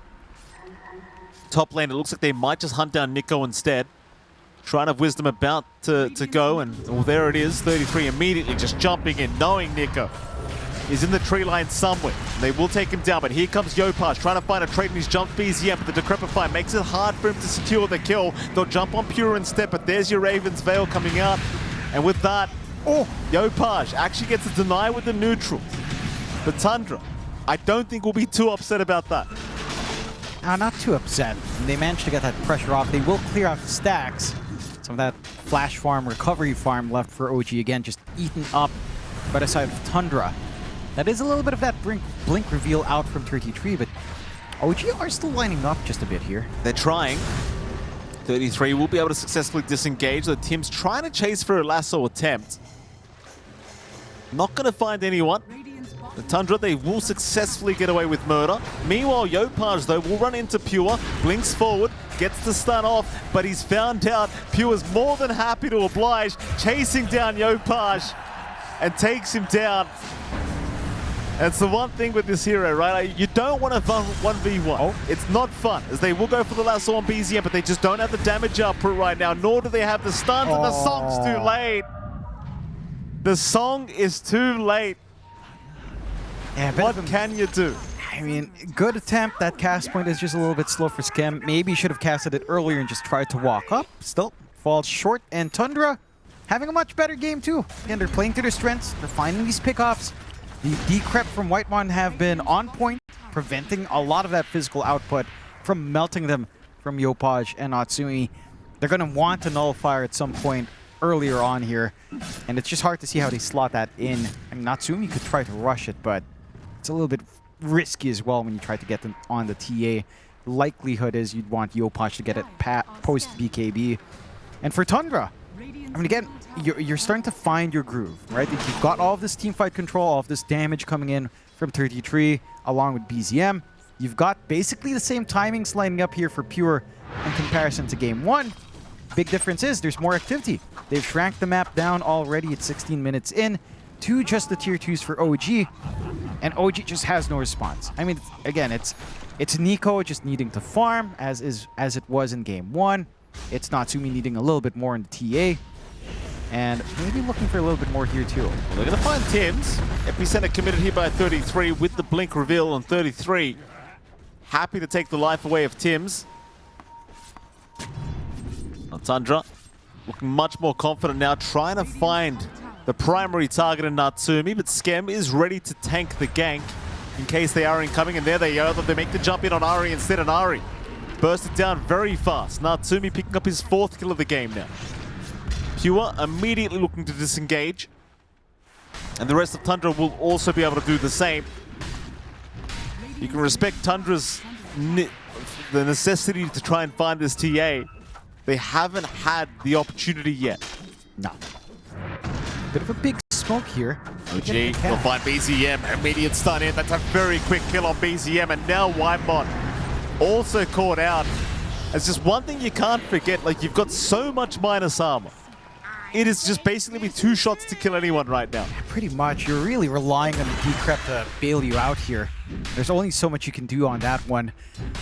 Natsumi's responsible for 6 of the 10 kills in OG, which is always nice to see. This guy is just insanely farmed up at this point, 2k above Pure. In stark contrast to game 1 where it's a lot more even. So even with all of that activity early on from Tundra, it is just OG giving the kills to the right guy. And again, buying space to recover. Now you've got Nico with a Vanguard. Once Nico hits Crimson Guard, you're not going to be too scared of the swashes, you're not going to be too scared of the Echo Slashes, all of this damage coming from Pure. Nice stun in the 33 with the counter initiation, but an immediate song from Skem. He's not going to allow it. Meanwhile, Ari's been jumped in the mid lane by Nico. You did see Tim's go down at the top lane while all this is happening, but they do find the support trade onto Ari. Jumping in for more now, 33. They won't go further. 33 just disengaging. Still, the fight's proving to be quite even. But the thing is, if Pure can find anyone on their own, it's just a guaranteed kill. But the issue is, it almost feels like in a team fight. He can't really do much yet. No, and that's until, say, something like the BKB again comes online here for Pure. He is going back for the Ags, just has the gold for it already, at the very least. Oh, they know he's coming. They'll see him. They'll be very happy with what they see as well as Pure jumped immediately. Oh, Pure. That's all it takes, John. 2 shots, Corrosive Haze, Desolator, Meld minus armor. You've got all of it, John. There's no armor. Yeah, that's all the seasonings to cook the chicken. Absolutely. And they chop it up. Don't give away the secret recipe, John. Yeah. It's valuable stuff. It's there. It's lining up. And for Tundra, again, this is almost reminiscent of game 1 where they have this really strong early start. We approached the 15-minute mark, and they just slowed the game down. Like, where was Pure before he went through that gate? He was farming top. You know, they're not keeping that aggression. They're not able to really clump up, even though the tools are there. They've had this Blink Lotus Orb on 33. Maybe you're waiting out this timing in BZM with the Ags. But Pure was sitting on a Deso. He got a free kill. He gets the Ags. And I would want to see Tundra group up still. They are still really strong. And again, you have to take these fights before more auras come in. Like this Crimson Guard just ruins you. Yopaj with the BKB, going to be free to run around. And you don't have anything to pierce your BKB. It's not like you have Disruptor with the threat of an Ags later on either. It's just going to be a consistent issue throughout this game. Free shard for Whitemon can help sustain true, but look at the smoke out from OG. Lines drawn. With a Tormentor just taken, they've got a good angle here. Skem is being chased by Pure, but OG. They're going towards the top side where they'll find BZM. 2 hits. All it takes, John. That's all it takes. Whitemon at least gets the TP away. Grepify will allow him out. They did not have the Slithering Crush available. Meanwhile, Pure trying to chase down Skem. He's got Song up in 10 seconds. Slow from the trap as well. Pure realizes he's been spotted underneath that Sentry Ward and will be able to just leave Skem alone and survive another day. My goodness, I mean, if OG find anyone, John, it's just an immediate burst. And that's the power of Slaughter TA, you know, it's just so much physical output. You can only really save one with Whitemon. The decrep is really your saving grace. And if 33 isn't able to initiate, then the counter initiation can be a bit messy. So long as OG maintains some discipline and spacing, like trying to look for an angle back in on the Sand King can put you in harm's way a little bit too hard. Like, look at the build on 33. He's got the Lotus Orb. He's going straight for the Plate Mail Shivas. Just wants more armor to sustain.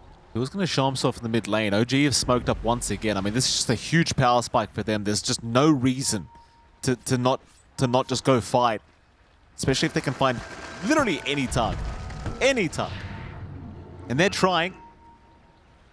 Tundra, though, trying to be as safe as possible. They'll stick as 5 in the mid lane and maybe go for a counter smoke.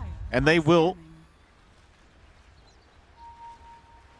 Very, very scary, though, here for the side of Tundra. Because you know one hero is practically just deleted instantly if you do get caught first. Smoke will wear off from OG's end of things. Tundra still wrapping around, still unsure about how to approach this Radiant junglers. You will see 33 smoke broken. And it doesn't seem like Tundra will continue to try for this. It doesn't really seem well advised. No, I mean, they made the smoke pretty obvious by having to clear the creep wave mid with the Echo Slash and the Nether Blast. So angle was just awkward to find. OG just kind of back to farming up. Natsumi's just getting that build up. I mean, stalling out to the BKBs is massive for OG. You remove the threat of BZM, you remove the threat of 33. And how do you start to handle this TA? How do you stop Yopaj from just doing what he wants? How do you stop Nico from saving anyone? Well, they'll find Tims. Tims, though, realize... Oh, very nice blink out. Because he saw the shadow work from Ari. He saw it. And he knew he had to get the hell out of there. And that he did. Tundra not going to be happy about that. Another smoke attempt that means nothing. It does buy the time for Pure to have the full blink up. And they're going to try and rush Roshan instead. We did see this last game, but this time around it is a quicker process and it seems like they should be able to get away with it. The TPs are incoming from OG. Roshan is half HP at the moment. They're trying to make their way over, and in fact, Tundra, they can't do it quick enough. Oh no, not a repeat, John, of this fight. Oh, because you've got a TA slaughter, yep. John. It's not fast. Take long. It's a real quick one. And Tundra, I appreciate that caution. You know, they had the forward vision. I'm surprised they just didn't look to put 33 to, you know, just catch someone out. Maybe, again, wanting the wider team fight, wanting that bait into a tight spot. They are ready for this. They're ready, but you're fighting into a Nagasar with Song ready to go. Who have they jumped? It looks like they've got some, but no, never mind. They just Roshan. They'll take the Aegis away. Pure, meanwhile, jumps Tims. So they'll find a Bat Rider. But it is going to be for the trade-off of the Roshan, and I dare say OG are pretty happy with that trade. Yeah, you're definitely just smiling right now on OG. We've got the safety net for Natsumi. This allows you to just stall out again for that BKB. Yopaj isn't too far off from the rescue. Oh boy, Ari will be saved by his Ghost Scepter for now. But for how long? BZM, he'll jump in. Yopaj, he'll take care of Ari. Meanwhile, BZM still trying to run, but Yopaj, he's going to get the Corrosive Haze off and just keep tabs on where this Rolling Thunder is going. BZM, he'll get to the low ground, but the chase does continue. They just really want to get anything they can, and BZM is getting absolutely annihilated. Pure, he's going to try and jump in and trade here with Yopaj. Yopaj, he's in no man's land at the moment. He's still got some help around, but they are just going to leave him to die. So not too bad at all for Tundra. I'd say that's actually a pretty all-right trade for Tundra, considering. 33. Bravely going to the high ground of that triangle. 33, he'll survive. Natsumi, though, wants a bit more, and he does find him. Natsumi. I mean, I've got to give my props to Natsumi, Jonathan. I always thought he was a, 1.5 tier kind of carry. I'm not going to lie to you. But he's been looking good. He's been looking real good recently. You know what this is? This is Polaris Natsumi.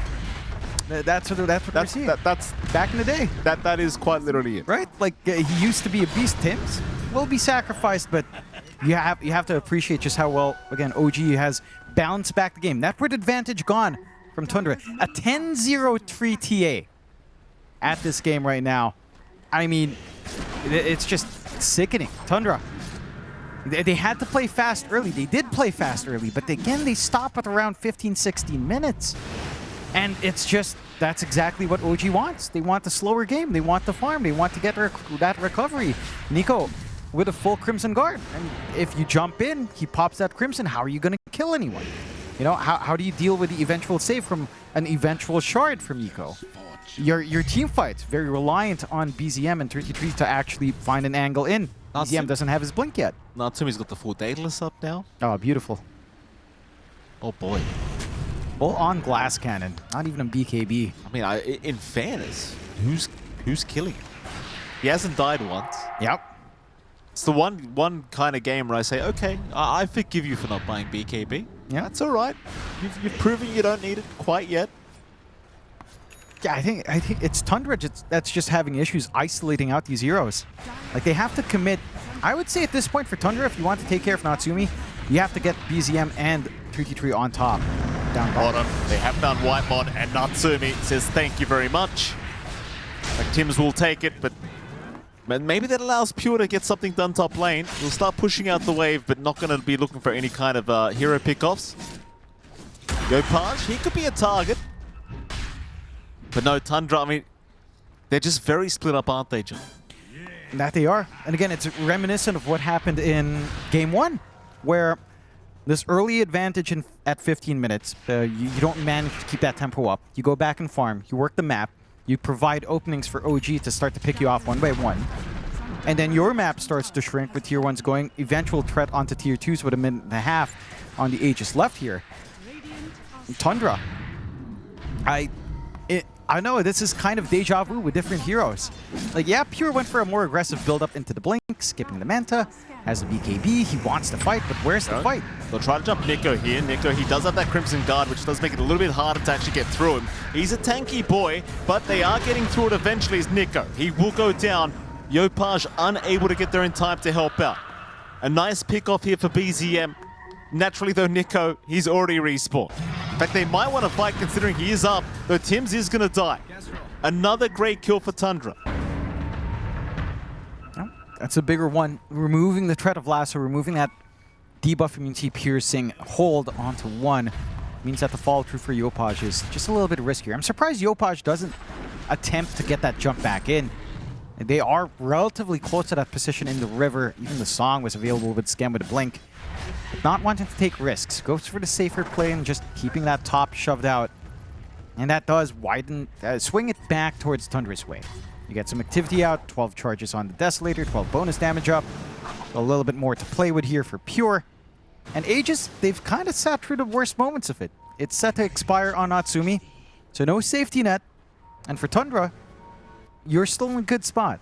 Like, again, a little bit reminiscent of Game 1, but they've got ways of playing a lot better in terms of team fight with what they have. It's just a matter of, will OG start to split apart a little bit more? Because that's where it also gets dangerous for OG. If they provide these opportunities out to Tundra, if you find Natsumi isolated by himself, then it's also relatively easy pickings here for the side of Tundra. For now, though, Natsumi, again, still hasn't died, has been very disciplined with where he's been on the map, has been pretty good about picking and choosing these moments of aggression, and is doing quite some good work for himself. Tundra will try to scout out with the smoke, try to see if they can catch something with BZM and 2 supports. And I would say, if you connect in this fight, you can start to think about some big objectives to take. Again, you've got that push potential the entire time here, and you might be able to find some spicy wins in that triangle. Well, Tundra are going to go to that Radiant Triangle now. Nico, Yopaj, they are around, and Ari, he will see them. Seems like they want Yopaj, but Nico, he'll be the front line. They'll try for Yopaj, but the song is out. This could be a very awkward fight now for Tundra. 33's locked down, so is BZM. The lasso will ensure they blow up the Pango, but they do at least get Nico as now Tundra trying to run, but look at the Tombstone Zombies, John, just following him towards a 3-man stun from Yopaj, locking them all down. They'll try the Natsumi. Natsumi is down, Pure. He finds a way in. Yopaj looking to get out of there. Is going to go down as well. And Pure, he makes it work, Jonathan. The first death for Natsumi. And again, the big difference here is that he's got the blink earlier on. So if he sees that full commitment coming in from the side of OG, he can isolate away Natsumi. And Natsumi can't play in a vacuum. Right? If he does get gap closed on by this Kez, And it, he gets silenced up without BKB, without Dispel on hand. Not being able to get the refraction off, you're just dead. And wonderful work out from the side of Tundra. Again, swinging this game back their way. A 7K advantage coming out for them now. OG, not out of this by any means, but you start to see the net worth disparity. Yopaj and Nico have been sacrificing a lot to enable Natsumi to have this good game for himself.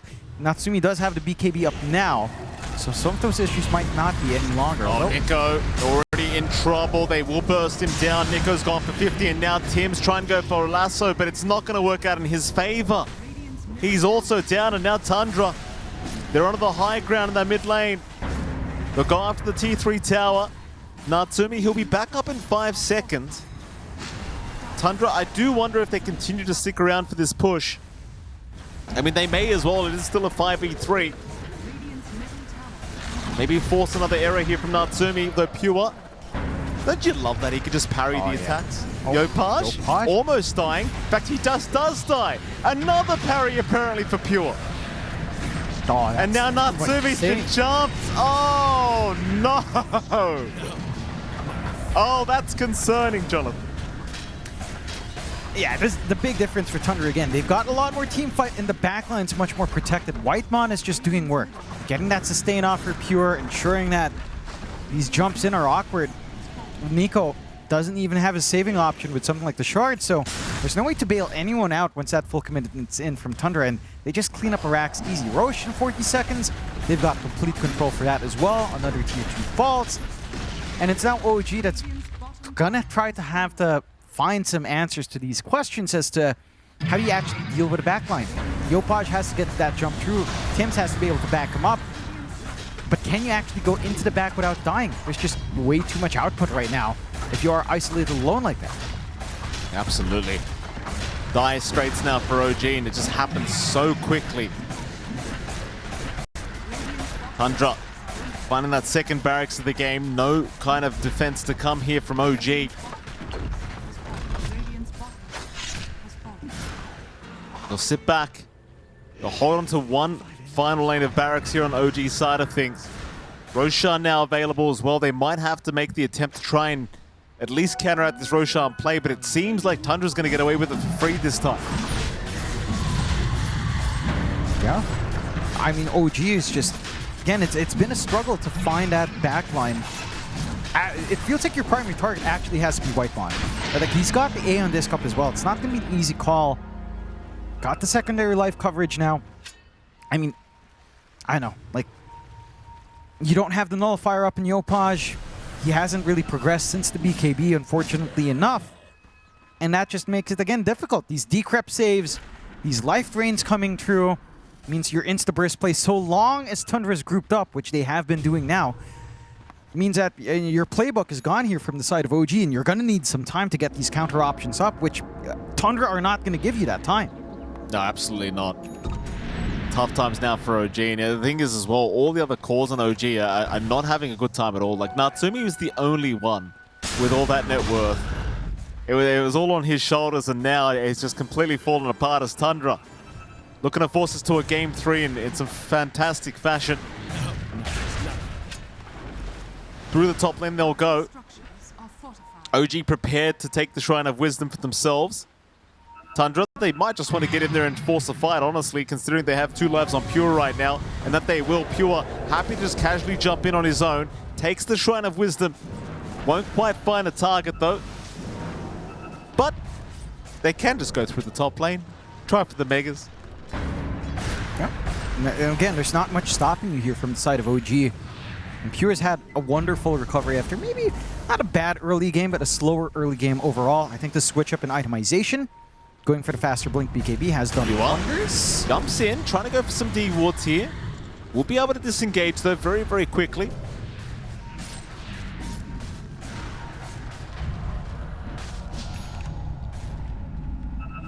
Pure's thinking about jumping back in for this fight. A lot of traps around this area.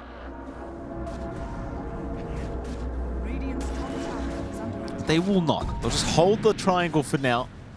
Rest of OG will look to leave. And I think your final hope right now for OG is just that high ground defense with that final lane of barracks. it's just so challenging. Like, Tims has to worry about, what, 3 Lotus Orbs? Well, Tims, he's been jumped already. He's gone. He's got buyback available, but he'll have to commit it. There's no two ways about that. OG, they have to find a way into this fight.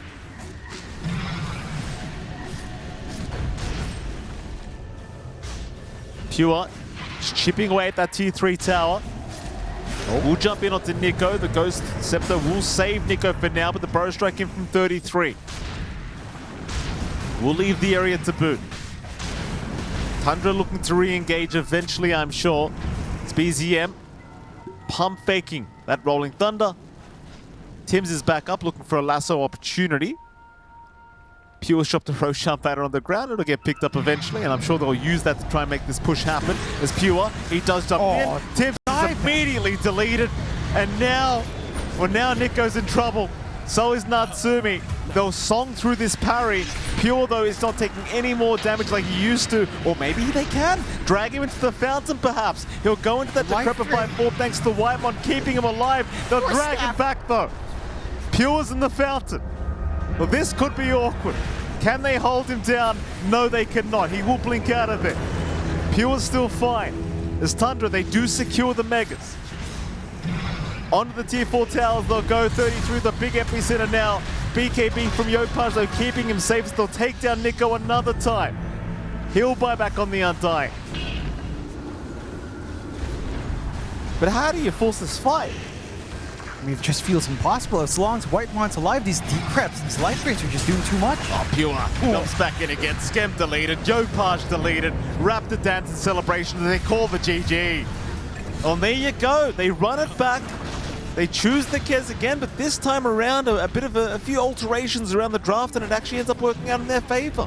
Yeah, and I think you and I were having this conversation before the draft was closing. I think it felt like almost that having to slaughter mid to try to dominate BZM's lane was a bit of a bait. They didn't quite win out enough. It felt like you needed a way to jump the backline. You didn't really have that in OG, so it was just a free game for Whitemon to get these saves off. It's certainly Shiva. We might actually have a very early team fight to break out as well, because both sides are currently right next to each other. Ari disrupted up Nico. He's got a stun available and he will commit it as well. Ari dropping low, but still okay to back off, as they will get a pretty decent Fatal Bonds out on a couple heroes. And that'll be all she wrote. Tundra still going to be fine to disengage. It's like Skem going to stick around for a banner rune down to that bottom rune spot. Tims will re-show himself again, but they can't really stick around to contest it. It still looks like it's going to be a 2-for-2 trade on the bounties anyway. John, a lot of chatter from our panel on the drafts. Did you have a preferred draft in this game 3? It's hard Is that to say. Mango Gabby? Yeah, it's Mangabi. It's just Mangabi. It's hard to say which draft is better. I personally think it's relatively evenly matched. I think I agree with Gunner's opinion. If 33 can have a better performance in Doom, the Tundra draft is mildly better than the OG draft. I think the OG draft, you got to do a lot of things. A lot of things have to line up. Your side lanes have to farm, as our panel was saying. Yakult has to win out mid in a big way and really get those rotations going. Like, apply that pressure into the side. Natsumi already under a ton of pressure down bot here. Not feeling the best of it. Not much Skem can really do to stop it. And you have to respect the output from Ari and 33. But Ari has also started to drop low. BZM is also under a lot of pressure. Oh! BZM's down. Yakult able to secure first blood prior to the 1 minute mark on this Queen of Pain solo against BZM. And that's what they need here on OG. Snowballed start for the Squap. Having that smooth ramp up into 6. Having this potential to just rotate, get the Kai Sanj. Maybe look for the Shivas. I think I agree with Gunner again, that it's probably the better option here in terms of just having presence on that Queen of Pain and running from there. I think for Tundra, I mean, again, I appreciate what you're doing down bot, right? Like, the big difference, Natsumi's not free farming any longer. There's much more pressure coming out from Ari. Finally going outside of that bounty hunter. Ooh. Also going to go down here is Whitemon, because you do have that pretty devastating combination in the laning phase of Shadow Demon Centaur, so not going to be the funnest time if you get caught with that disruption. And of course, Whitemon will have to find out the hard way.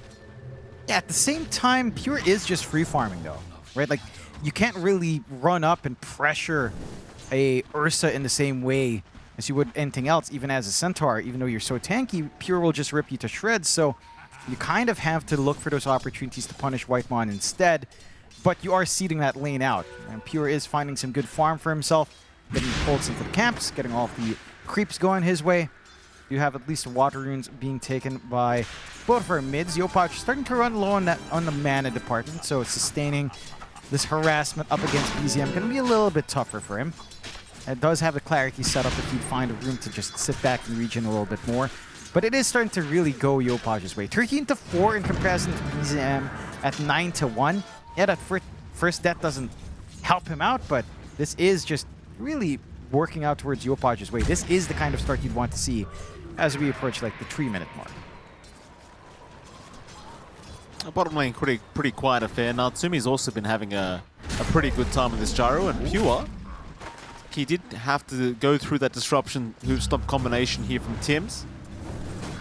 We'll have to leave the healing Lotus alone. Luckily, of course, Whitemon will have the Shadow Word to keep him healthy. So I wonder how aggressive they continue to get here at this top lane. I mean, you do have that devastating combo.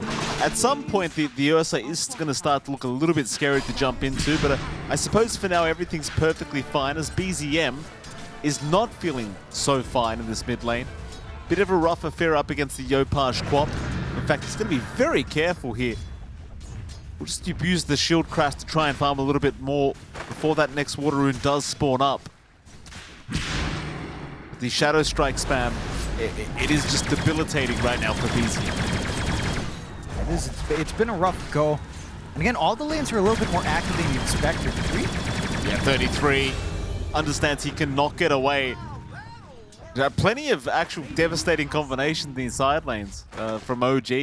Even just the ensnare into the Rocket Barrage, not going to be very fun whatsoever to try and play into. It's BZM, they will just not leave this poor man alone. Thankfully for him, he did pick up the water rune for himself, so he does have some form of regen. Bottom lane, Ari not looking too flash hot. He will die as well. As OG already 4-0, 4 minutes in. And they're rallying in this early game on the side of OG. And again, this plays into what their lineup needs. They needed strong laning foundations. They needed Yopaj to pop off, which he still is a level advantage over BZM at this point. Again, approaching into that 6 mark.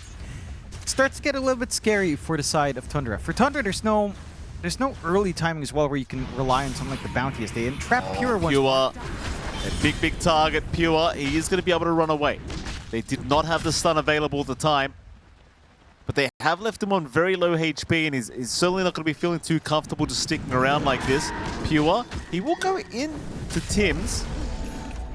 But it's like when you're stuck on this kind of low HP pool without your Warlock, what are you meant to do? You're better off just kind of respawning and with full HP at this stage. Yeah, you're kind of just stuck hugging around, no aid coming in. Whitemon will finally make it through the gate. But with how tight it is on these side lanes, again, Yopaj is pressure-free. Pure is finally getting some of that healing and a tango even, but Nico's happy enough. Still happy to continue fighting here with Pure. They'll turn onto Whitemon instead. Whitemon now going for a run as Pure jumps in, but the disruption was there. Pure still finding the kill. In fact, he might find Tibbs. Oh, Pure. That's some Giga Chat energy right there, Jonathan. Yeah, it feels like the disruption kind of saved him for a moment, right? He was low enough in HP, maybe you could have eked out an extra right-click out from Nico. You clean up that kill before you die. Instead, Pure manages to bounce back after, again, a little bit of a slower lane with a lot of pressure. That kill leading up to big things for him. They do manage to deny the Arcane Rune on mid as well, at least away from BZM. Yopaj not able to find it himself, though. But he's now level 6 while BZM is just about to hit that level 5. It's been a little bit lopsided on that mid lane, and again, this is a launching point for OG. Yopaj can start to think about what he'd want to do around the map once he has some of those initial items up. There's not too much BZM can really hope to do being so far behind right now. Oh boy, it's just so rough. Disruption out, BZM, the Sonic Wave to connect, and oh my goodness, Yopaj. It's being an absolute menace here in the mid lane on this quap. Meanwhile, 33 now being dragged in once again, but Natsumi, he decides better off. This creeps the farm. That there is. Again, he's had a wonderful time on that Gyrocopter so far. His lane has just been smooth going. There's not been much that Ari and 33 can do, leading to Ari just roaming, trying to fight over these Shrines of Wisdom. Nico needs to run. Disruption will buy him a little bit of time here against Pure, but Nico's still in huge trouble. Is going to go down as Ari able to secure the kill. And both Shrines of Wisdoms once again going the way of Tundra. Yeah, it's been a little bit of a shortcoming for OG so far in the past 2 games. Not really being able to get the contest they want over these Shrines of Wisdom. Yopaj just, again, sent back home to reset. Not able to really get in for the fight, but BZM still stuck at level 5. And that he is. Mid lane, they'll go again. BZM. This time, we'll have the heals of Whitemon to keep him happy. So much pressure being applied here on poor old BZM. 8-minute power rune's just about to spawn up as well, so Ari will also make his appearance in the mid lane just to ensure that they can give BZM a fighting chance at this next power rune. Looks like OG will take the bet on the bottom side. Tundra at the top, and it is going to be bottom. Yopaj will have a shield rune for himself. Going to be massive for allowing him to get that early jump in. Even Natsumi getting an early rotation out, just in case any opportunities present itself. Nice sneaky ward coming out from OG right in between those tree lines on the right side of the tier 2 tower on mid. Should be able to lead to maybe some cheeky snipes here later on, along with that ramp ward in top jungle. They've got a lot of information to start playing maybe a bit more aggressive here as they jump 33. They do 33, once again going to go down. Not really too much 33 can do against this Ensnare Rocket Barrage combination. The only thing you can do is just stay away from the bottom lane at this stage, but not very viable right now for the Doom. He does need somewhere to farm. Meanwhile, Yopaj getting started on the mid-tier 1 tower, already through half its HP pool. BZM struggling to stick around to try and defend this, especially considering Yopaj does have the Sonic Wave back up and Tims is still hanging around, ready to go whenever. The BZM, he will show up again. Still no Rolling Thunder available though. In fact, he does have the level 6 now. Stampede pop. They'll try for the bottom lane. Skem will be chased down. He's still being chased by Ari, but I don't think Ari goes for the full dive in. Stampede will be enough to break the distance. It's a pretty massive commitment out from Tundra to drop the Chaotic Offering as well. Gonna be on cooldown for 2 minutes 20. And that is a bit of an opening for OG. Look at the confidence. They're just camping mid. Yopaj is keeping that pressure up despite the bot being traded. Mid-tier 1 gone. BZM still doesn't have much to do or say in this lane, and he can't really leave it alone so long as Yopaj is trying to farm it up, which means there's no real threat from Pango trying to make a move around the map just yet. Especially since, again, you do go for the Swash and Shield Crash at level 3 apiece, trying to get a little bit more catch-up gold instead of early presence so far. And a smooth early game again for the side of OG. 7-3, 3k advantage at this point in the game. They're getting some good recovery farm flowing onto Nico. Very close to that full Vanguard now as well. Pure, for his part, has been having a pretty straightforward time as well. Only about 100 gold behind in comparison to Natsumi. Battle Fury timing should still be lining up quite nicely here, considering that he's only had the 1 kill in this lane in comparison to all of the kills coming out for Natsumi on those last hits. And I think the key thing now for Tundra is you kind of have to try to slow the game down. Yopaj hasn't been so active on the map, and he's been camping on mid. It's providing some breathing room onto the side lanes with no real burst threat online. And that could just be the window that you need here. Although, we'll TP away from BZM. This time he'll be okay.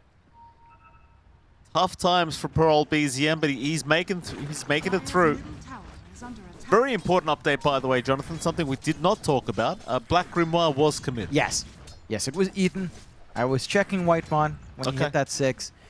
And I noticed, yeah, all right, he used his facet. Cool. Nice. Great facet. The best facet. Great game design. Legitimately. I'm just so curious. Why is it not the innate, like Witch Doctor's innate? Why is it not an innate? Just make it an innate. And just put Eldritch Summoning this stuff back to Upheaval or whatever. You know, it's just make it an innate. No. So there's something more with a facet. It's boring. Wait, it'd be broken then, John. No, it picks the other facet anyway. Unless it's a turbo match. Which is very funny once you get 2 hearts, by the way. It's hilarious how much damage that does. Right. Not realistic. But still, you know, it's not doing much. What's doing a lot here? Nico. with his dominated creep, cutting the creep wave. You know, keeping that wave constantly shoved in up top, getting some free farm going for himself. He's got the Vanguard up, Crimson Guard just the recipe away. And the game has slowed down quite a fair bit. Mind you, if you are Tundra, you don't mind this. You've got the Battle Fury for Pure flying out. You've got the Midas. There he is, John. Formed up. Look at that creepy, scary skeleton. God, do I miss the time with that the spawn skeletons were such a low cooldown. You have like 12 skeletons going. They're all rallying each other. Oh, it was amazing. Oh, it's so toxic. Well, I mean, they took my Necro book away, John, and it's all I had left. Then they took that away. But No, now they everyone. didn't. But now everyone can have Helmet of the Dominators. Everyone can pick Helmet of the Dom. It's there. It's a tier 5 item, Mikey. Book of the Dead. It's not the same, John. It's not the same. Pure. He's going to find Nico's courier. Yopaj is here, though. In fact, they go for the Demonic Purge onto Pure. He will enrage, but Yopaj just casually waiting around, hoping no more TPs come in. As meanwhile, Ari actually goes down bottom lane. Natsumi finding that one as Pure will indeed go down. No escape. That is Chup luck, isn't it? Yeah, it's too luck. I can't believe. Yeah. I can't believe every team doesn't just go to that guy for voice line. Yeah. I'm gonna be honest. Yeah. He's got the best voice line. Yeah, just like Neff and NA has the best voice line. That's very funny. Who's Neff? Oh, he's just this guy. You know, just this dude. I'm sure Gunnar can tell you all about him if he's not traumatized by past events. 9-3. Not quite traumatic here for the side of Tundra, but certainly not the start they'd want. And again, it's a little bit of a slower game for them. You've got this Doom that needs to farm. You've got an Ursa that needs to farm. You've got a Pangolier that didn't have an early game start. Again, still no rolling Thunder because, what are you really going to do about that at this point? So, they just need time to recover. And OG, you know, they're not playing the quickest game. They're not also playing an awfully slow game. Yopaj now with Akaya up is ready and willing to start to make these plays. The Sanj flying in as well. Be very scary for Pure. Skem's going to run into him. Song is available. Pure's going to go run after him instead. Golden Drop is there, but a very nice dodge. Skem with the mirror images, not even getting stunned. That's style, Jonathan. That's style. That it is. Doesn't even need to pop the song.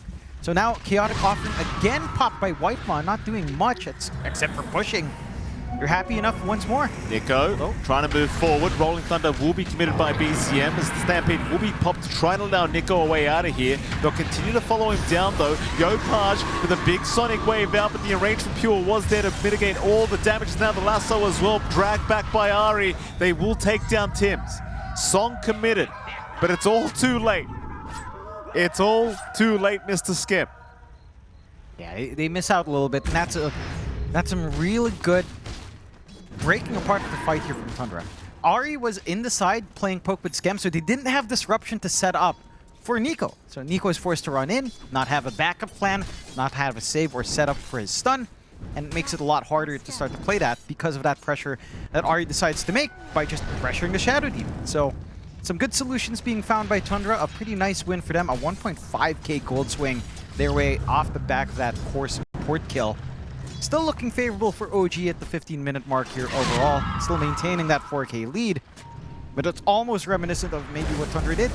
After that lead, kind of want to maintain that aggression. Ari, nice TP away. Tim's unable to get within range for the disruption. Bottom lane though. They'll go through twin gates. They've got plenty of vision here on Whitemon. Even better as 33 is also around. They know both of them are there. They'll make the jump on either. Whitemon, he's going to be the first one to go down by the looks of it, but 33 is certainly not looking too healthy either. He'll try to fight back, but there's no fighting against the numbers of OG. And that's allowed Natsumi to have the full ags up now. I mean, he's just been free farming this whole game. He really has, and he's ready to really just take a stand. He has been joining in a lot of these engagements as well. And now, you know, just waiting into maybe a BKB, the Daedalus down the line. Hurricane Pike looks like is the call after the BKB. Yeah, things start to get a little bit tricky, especially once that Hurricane Pike's up. It's going to be harder for Pure to just stand on top of his Jara if he can even do so. Collapsing up onto the top lane, though. They are. BZM, though, with a nice pick-off onto Tims. Now looking towards Yopaj. But the Rolling Thunder bounce back's not going to be too nice as he does look for the TP play out, and he does make it. They will still at least get away with Tims, but it is quite a few bodies committed for this the support pickup for Tundra. And I dare say, you know, having Natsumi just completely free farming during this time is probably going to be pretty good news for OG. Yeah, it's a happy trade-off for the side of OG. Just built into that BKB, built into the Hurricane Pike, built into the tools that allows Natsumi to just stand his ground, not be concerned about any jump forward onto him, not be concerned about, say, a run-up from Pure. Ari Plays his own game. does get caught. Skem will happily set that one up. Nice little split between him and Natsumi on that one. So 13-6, 4K net worth advantage. I'll tell you what, John, as much as the Gyrocopter has been free farming, you know how I am with this hero. Like, it's hard to know how it goes against this Ursa. Yeah. I've just seen Gyrocopter flop so many times. Yeah, it really can flop quite hard up against the Ursa. And at the least, at the moment, you know, there's no direct threat yet from Pure. The Hurricane Pike helps you a ton in this matter. Just getting some distance out once you farm through that from the BKB. And again, it's like what the panel was saying, right? Like, with a Quap on hand, Sonic Wave can help to push back the Ursa, a little bit of a pseudo piece of control, because it doesn't really care for Enrage to push back. So you can kind of buy that space, allow Natsumi to just get that advantage with a range. Eventually, you know, he's going to get into the Daedalus, maybe Satanic on top, or Scotty or Butterfly for some stat padding, and you're kind of golden once you reach that point on the Gyro. That is still some ways off. I think for Tundra, it has been beneficial for them in this style of game as well because 33 is catching up. Like, BZM is still in a rough state. 33 has matched the output of Nico. He's getting value from his Midas. He's starting to get into his own BKB. And he's starting to get a little bit more protected in that team. Yep. Page, big Sonic Wave dragging him back towards Tims to cancel the TP onto BZM. BZM still going to get the Rolling Thunder away though. No problems here for the Pangoliers top lane. Nico being chased by Pure. Nico will now return the favor, going back towards them as he's got teammates to back him up. Natsumi's here, the double stun setup. Pure's got no chance. He's just going to try and fight, but Natsumi will just clean up with a double. You love to see it. Like, he's been off the map the whole game, shows up for a quick double, and we'll get right back to farm. Yeah, it's just such a good readout from the side of OG. And I will say again, that was Chaotic Offering dropped onto a solo Centaur for the most part. It's just not the way you want to see the Warlock ult used, right? You either want to take a fight by a tower or you want to take a big team fight with a Chaotic Offering, and we're just not seeing any of that connect for Whitemon. Not through any of his own fault. I think the circumstances here for Tundra, they're just not being offered these opportunities to find these big fights. For Mentor now, really taken by the side of OG. The free shard's going to be feeling pretty darn good to have here on good old Tims. You do have that Demonic Cleanse for free. Best free shard you could hope for. And that just complicates it again for how these engagements have to break out on the side of Tundra. Now you have to really be concerned of Tims and all of the saves available to him. Again, for me on the side of Tundra, the thing that holds him back is just how do you actually jump on top of people? Because you've got the blink on Nico, he's got Stampede to gap close as well. You do not have a blink up on 33. You do have Ari's blink, at the least, set to go. But again, there's some saves here. If you don't catch Tims in the backline, then Lasso's not really a major threat at all as they go into smoke on smoke. They certainly are. Tundra, very important they try to make this one work. Pure's not going to be around for this team fight. I mean, he could go through the Twin Gates if he wants, but he's across the map right now. 33 will see Nico there for a moment. BZM will look to turn around. Does reveal himself on Skem. Nico's still around, but they'll jump Skem first instead. BZM now with the Rolling Thunder as well as the Golem drop being committed, ensuring Skem just dies immediately. Natsumi's going to try and jump in and is dealing a lot of damage, but they've already lost 2. They'll take 33 at the very least. But it's still a very favorable fight for the side of Tundra. Yeah, you managed to get, again, a free core kill. A core support for not the worst thing. 1.4k gold swing possibly in their way. And you're going to be, again, quite happy about that on Tundra. I think the big issue for OG is just Tims doesn't have the reach to get these saves every single time. You almost want this guy to have his Blink Dagger queued up next. along with an Aether Lens, and you kind of want to see all the range extenders as well that you could hope for here for the Shadow Demon. Because if Tim's isn't around, you can see the effect of that lasso. It does so much work on Ahri. That is their key piece of initiation at this point in the game. And just allows some easy cleanup to come in. Some really good targets as well. Taking care of Scam, removing the Song turnaround means that you are hesitant to re-engage there on the side of OG. If you had, again, if you had a save onto Scam or onto Nico, you get the Stampede or Song off, different story. Natsumi's much more willing to look for the trade. You might be able to find a little bit of compensation with another support kill as well on top, and you even out that trade a lot more. Still, 16-9, Tundra showing us some great moments here. Still, OG maintaining that slight net worth lead at 5k. The BKB Battle Fury up for Pure is massive though.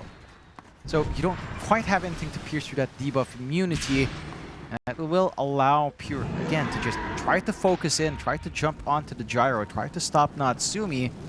OG will try to find the kill. They will smoke around, but Ahri is in a good position to break. That he is. Not going to find the stun they were looking for quite yet. You were keeping up quite nicely in terms of the net worth department. Just 3k behind Natsumi at the moment.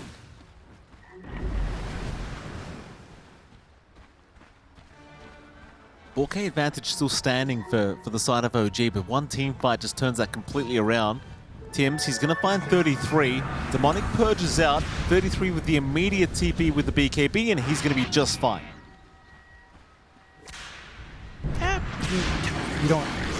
You lose a charge, you don't really feed anything out. You are buying a ton of space on Tundra, and this is just room for Pure. Keep that farm game going for the recovery to finally really kick in for BZM as well. And in OG, it does feel like you've sacrificed, not really fully sacked your other cores, but Natsumi is where all of this investment is going into. Echo, nice jump in. BZM, he picked up the room, but it might cost him his life, and it does. Ahri was sticking around to try and help out, but Ari's not looking too healthy either. Very nice setup from OG. And that goes right into a Roshan. Yeah, nice and quick Rosh as well. Just with that little Daedalus and Natsumi, he does do quite a good chunk of damage. Not too far off from the full Daedalus as well, with Chrysalis up. And this is going to be a little bit painful for Tundra. You already line up with the Ursa. You want to be able to take that first Rosh. You're really not able to.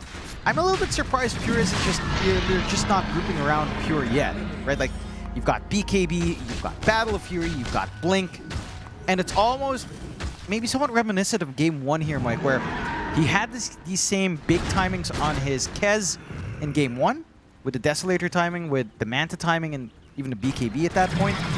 And they were happy enough on the side of Tundra to just play the farm game, which, again, is somewhat understandable, but when you hit these kinds of item spikes, surely you look for more, especially as the Basher gets finished up here for Pure. So, no time better than now, I suppose, for the side of Tundra to try to get things going for themselves, along with having 33 and his Blink up. Those are some key timings. Again, there's some ways to, punish out Yopaj, get that Blink and Doom onto this Quap, who still doesn't have the Lincolns yet, still in the process of farming. Yeah, you've got to get something done with these power spikes. You can't just allow OG to out-farm your own item advantage or item spikes here and keep parity, if not, more significant items to be up here for OG, because, again, Daedalus is done to Natsumi. His damage is starting to get a little bit overwhelming here. Absolutely. That's the thing as well, as the Basher came up, Natsumi got a full Daedalus completed. Unfortunate to say the least for the side of Tundra. Natsumi's starting to really become an absolute menace here in this game number 3. Bottom lane OG looking around, seeing if they can find a straggler. They will miss out on Ahri, but they'd love Pure. They won't see him though. Pure will be okay to retreat out of that Radiant jungle. And that he will. So plenty of time on the Aegis here for Natsumi, of course. 3 minutes just about to make some kind of big play happen. That's another BKB TP from 33 in the side a while ago. He's down to 6 seconds now in this Doom, which I don't believe he's used most of it in the fight. I think maybe one fight? It's been a lot for retreating, which, again, you are buying space, you are buying time. One has to wonder just how bad that feels, though. We'll have to see. 6 seconds is still significant. Yeah, you don't have that much to pierce through debuff immunity here. So you are still going to be feeling pretty good here for 2-3 to still have that window to just come in, Doom, be happy. Whitemon also just pushing out with the Chaotic Offering because, hey, we're not looking to teamfight anyhow. Might as well get this on cooldown and push. Try to equalize on map space. Free pushing for Natsumi down bot 2 as well, with a fourth being forced out. So another tier 2 could just fall. The triangle now going the way of OG on the dire side. Radiant Triangle still have vision as well in case the side of Tundra tries to sneak their way in. But so much more time left in the stage. Is still a full 2 minutes up and might look for that fight on tier 2. Absolutely. Pure, he'll be forced to BKB TP away this Radiant Triangle, and that he will do. They're looking for those Shrines of Wisdom here, OG. The Tundra will do the exact same, but they'll trade the opposing ones. Scan is out the bottom side. In fact, they've got a lasso here for Ari. He's going to draw him, but there's no chance in hell of killing Natsumi right now. Not with just BCM and Ari. No. And that's without the lifesteal available on Natsumi. No, but he also just took no damage from any of that at all. Nope. He was just perfectly fine with lasso. Follow through from BZM was a little bit late. And now high ground begins. No lasso on the respawn just quite yet. No Chaotic Offering as well because Whitemon pushed. All you have is Doom, but do you really want to Doom the gyro? You might be concerned about Yopaj, but he also has a Linken's up. Natsumi, still a minute left on the Aegis. Looks like he's willing to just hand it over if that's what it takes to pick up this Rax. Nico looking for a way to jump in. And Natsumi won't mind losing the first life at this stage, and in fact he will, but Pure jumps in, stunned up immediately. Will retreat. And that'll be all she wrote. Just a T3 tower and a range Rax. They'll be happy enough with that. And Tundra, back to the drawing board. Back to figuring out at what stage you can really feel confident in trying to fight back against this OG squad. It does feel like for Tundra, again, this is pretty reminiscent of Game 1 where their team fights just don't feel well aligned. Or maybe some of their ideas as to where to be on the map, what to do for farm, what they want to achieve at certain times of the game, don't completely align. Because, you know, if you made that same move of Ari and BZM with, say, Pure round, very different story. You got that lasso back. This Ursa is allowed to just whack away on the Jarkopper. You easily clear that Aegis. Maybe even take the follow-through fight.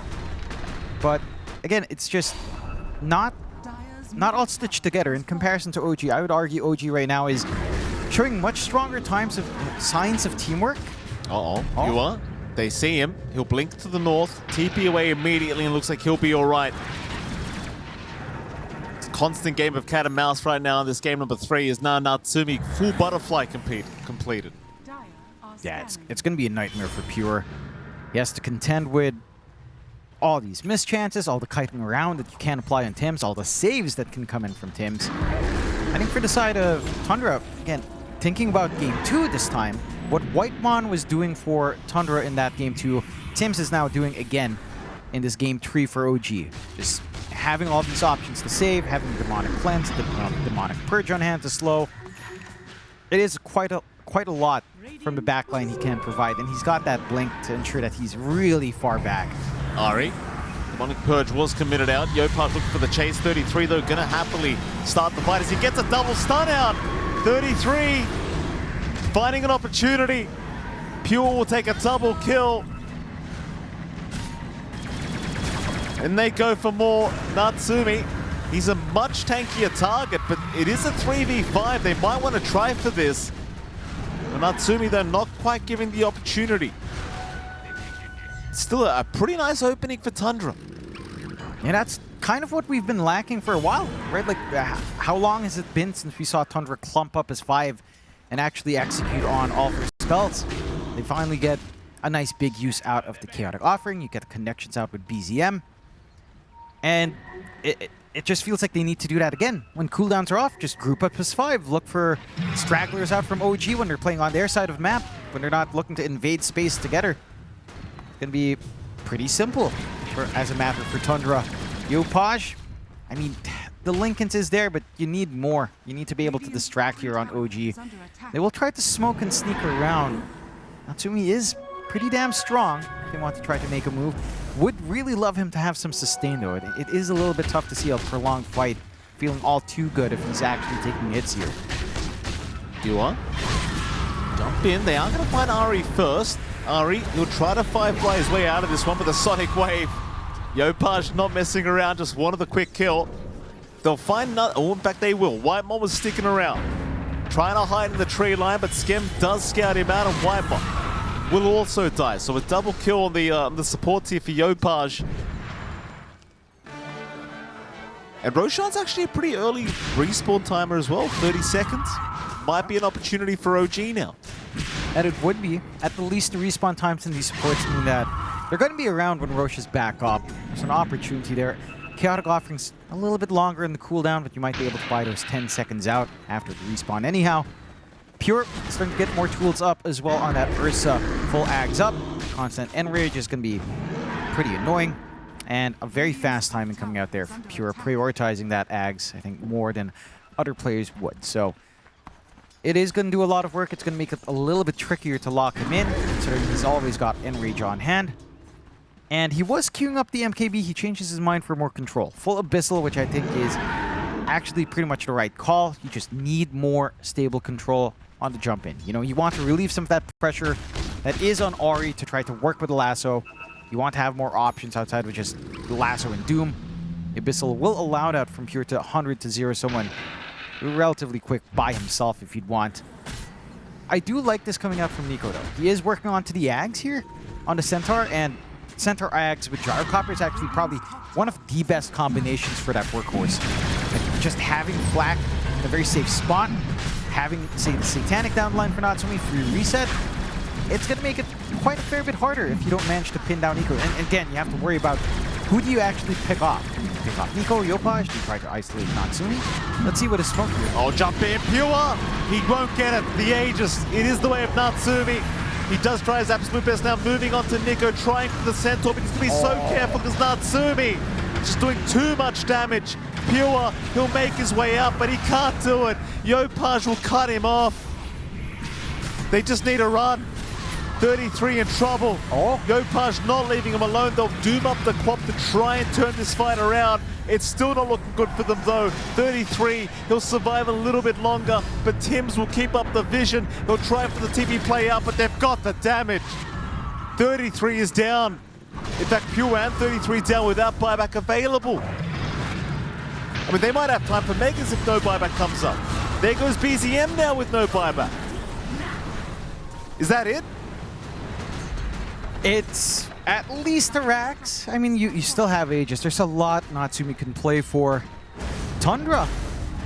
Again, I will say it's a little bit shocking. They do take that big risk. I do appreciate that from Pure. But Natsumi senses the end. You're just going for those. Oh, Nico. He's in with the workhorse, trying for Whitemon now. Double stun as well. Ari. Oh, yeah, that's it. That's too kind of you, Ari. No need for that, sir. And Poogie's left. Oh, I think OG, John, they're not seeing Poogie, they're seeing Lechon. It's all Lechon here. That's all it is for them. They're cleaning up. And Tundra, I mean, they're respawning shortly on Pure, but it's going to be Pure against the world. Oh, they've called it. They have called it. OG have found another victory. Now 2-0 in Wallachia Season 6. And Jonathan, the only thing on my mind is where are all those doubters? Where'd they go? I'm here and I'm not a doubter anymore. John, I know you're an idiot. You're not surprising me by doubting anything. Look, they've made me believe now. You know, I will say a couple of things. You know,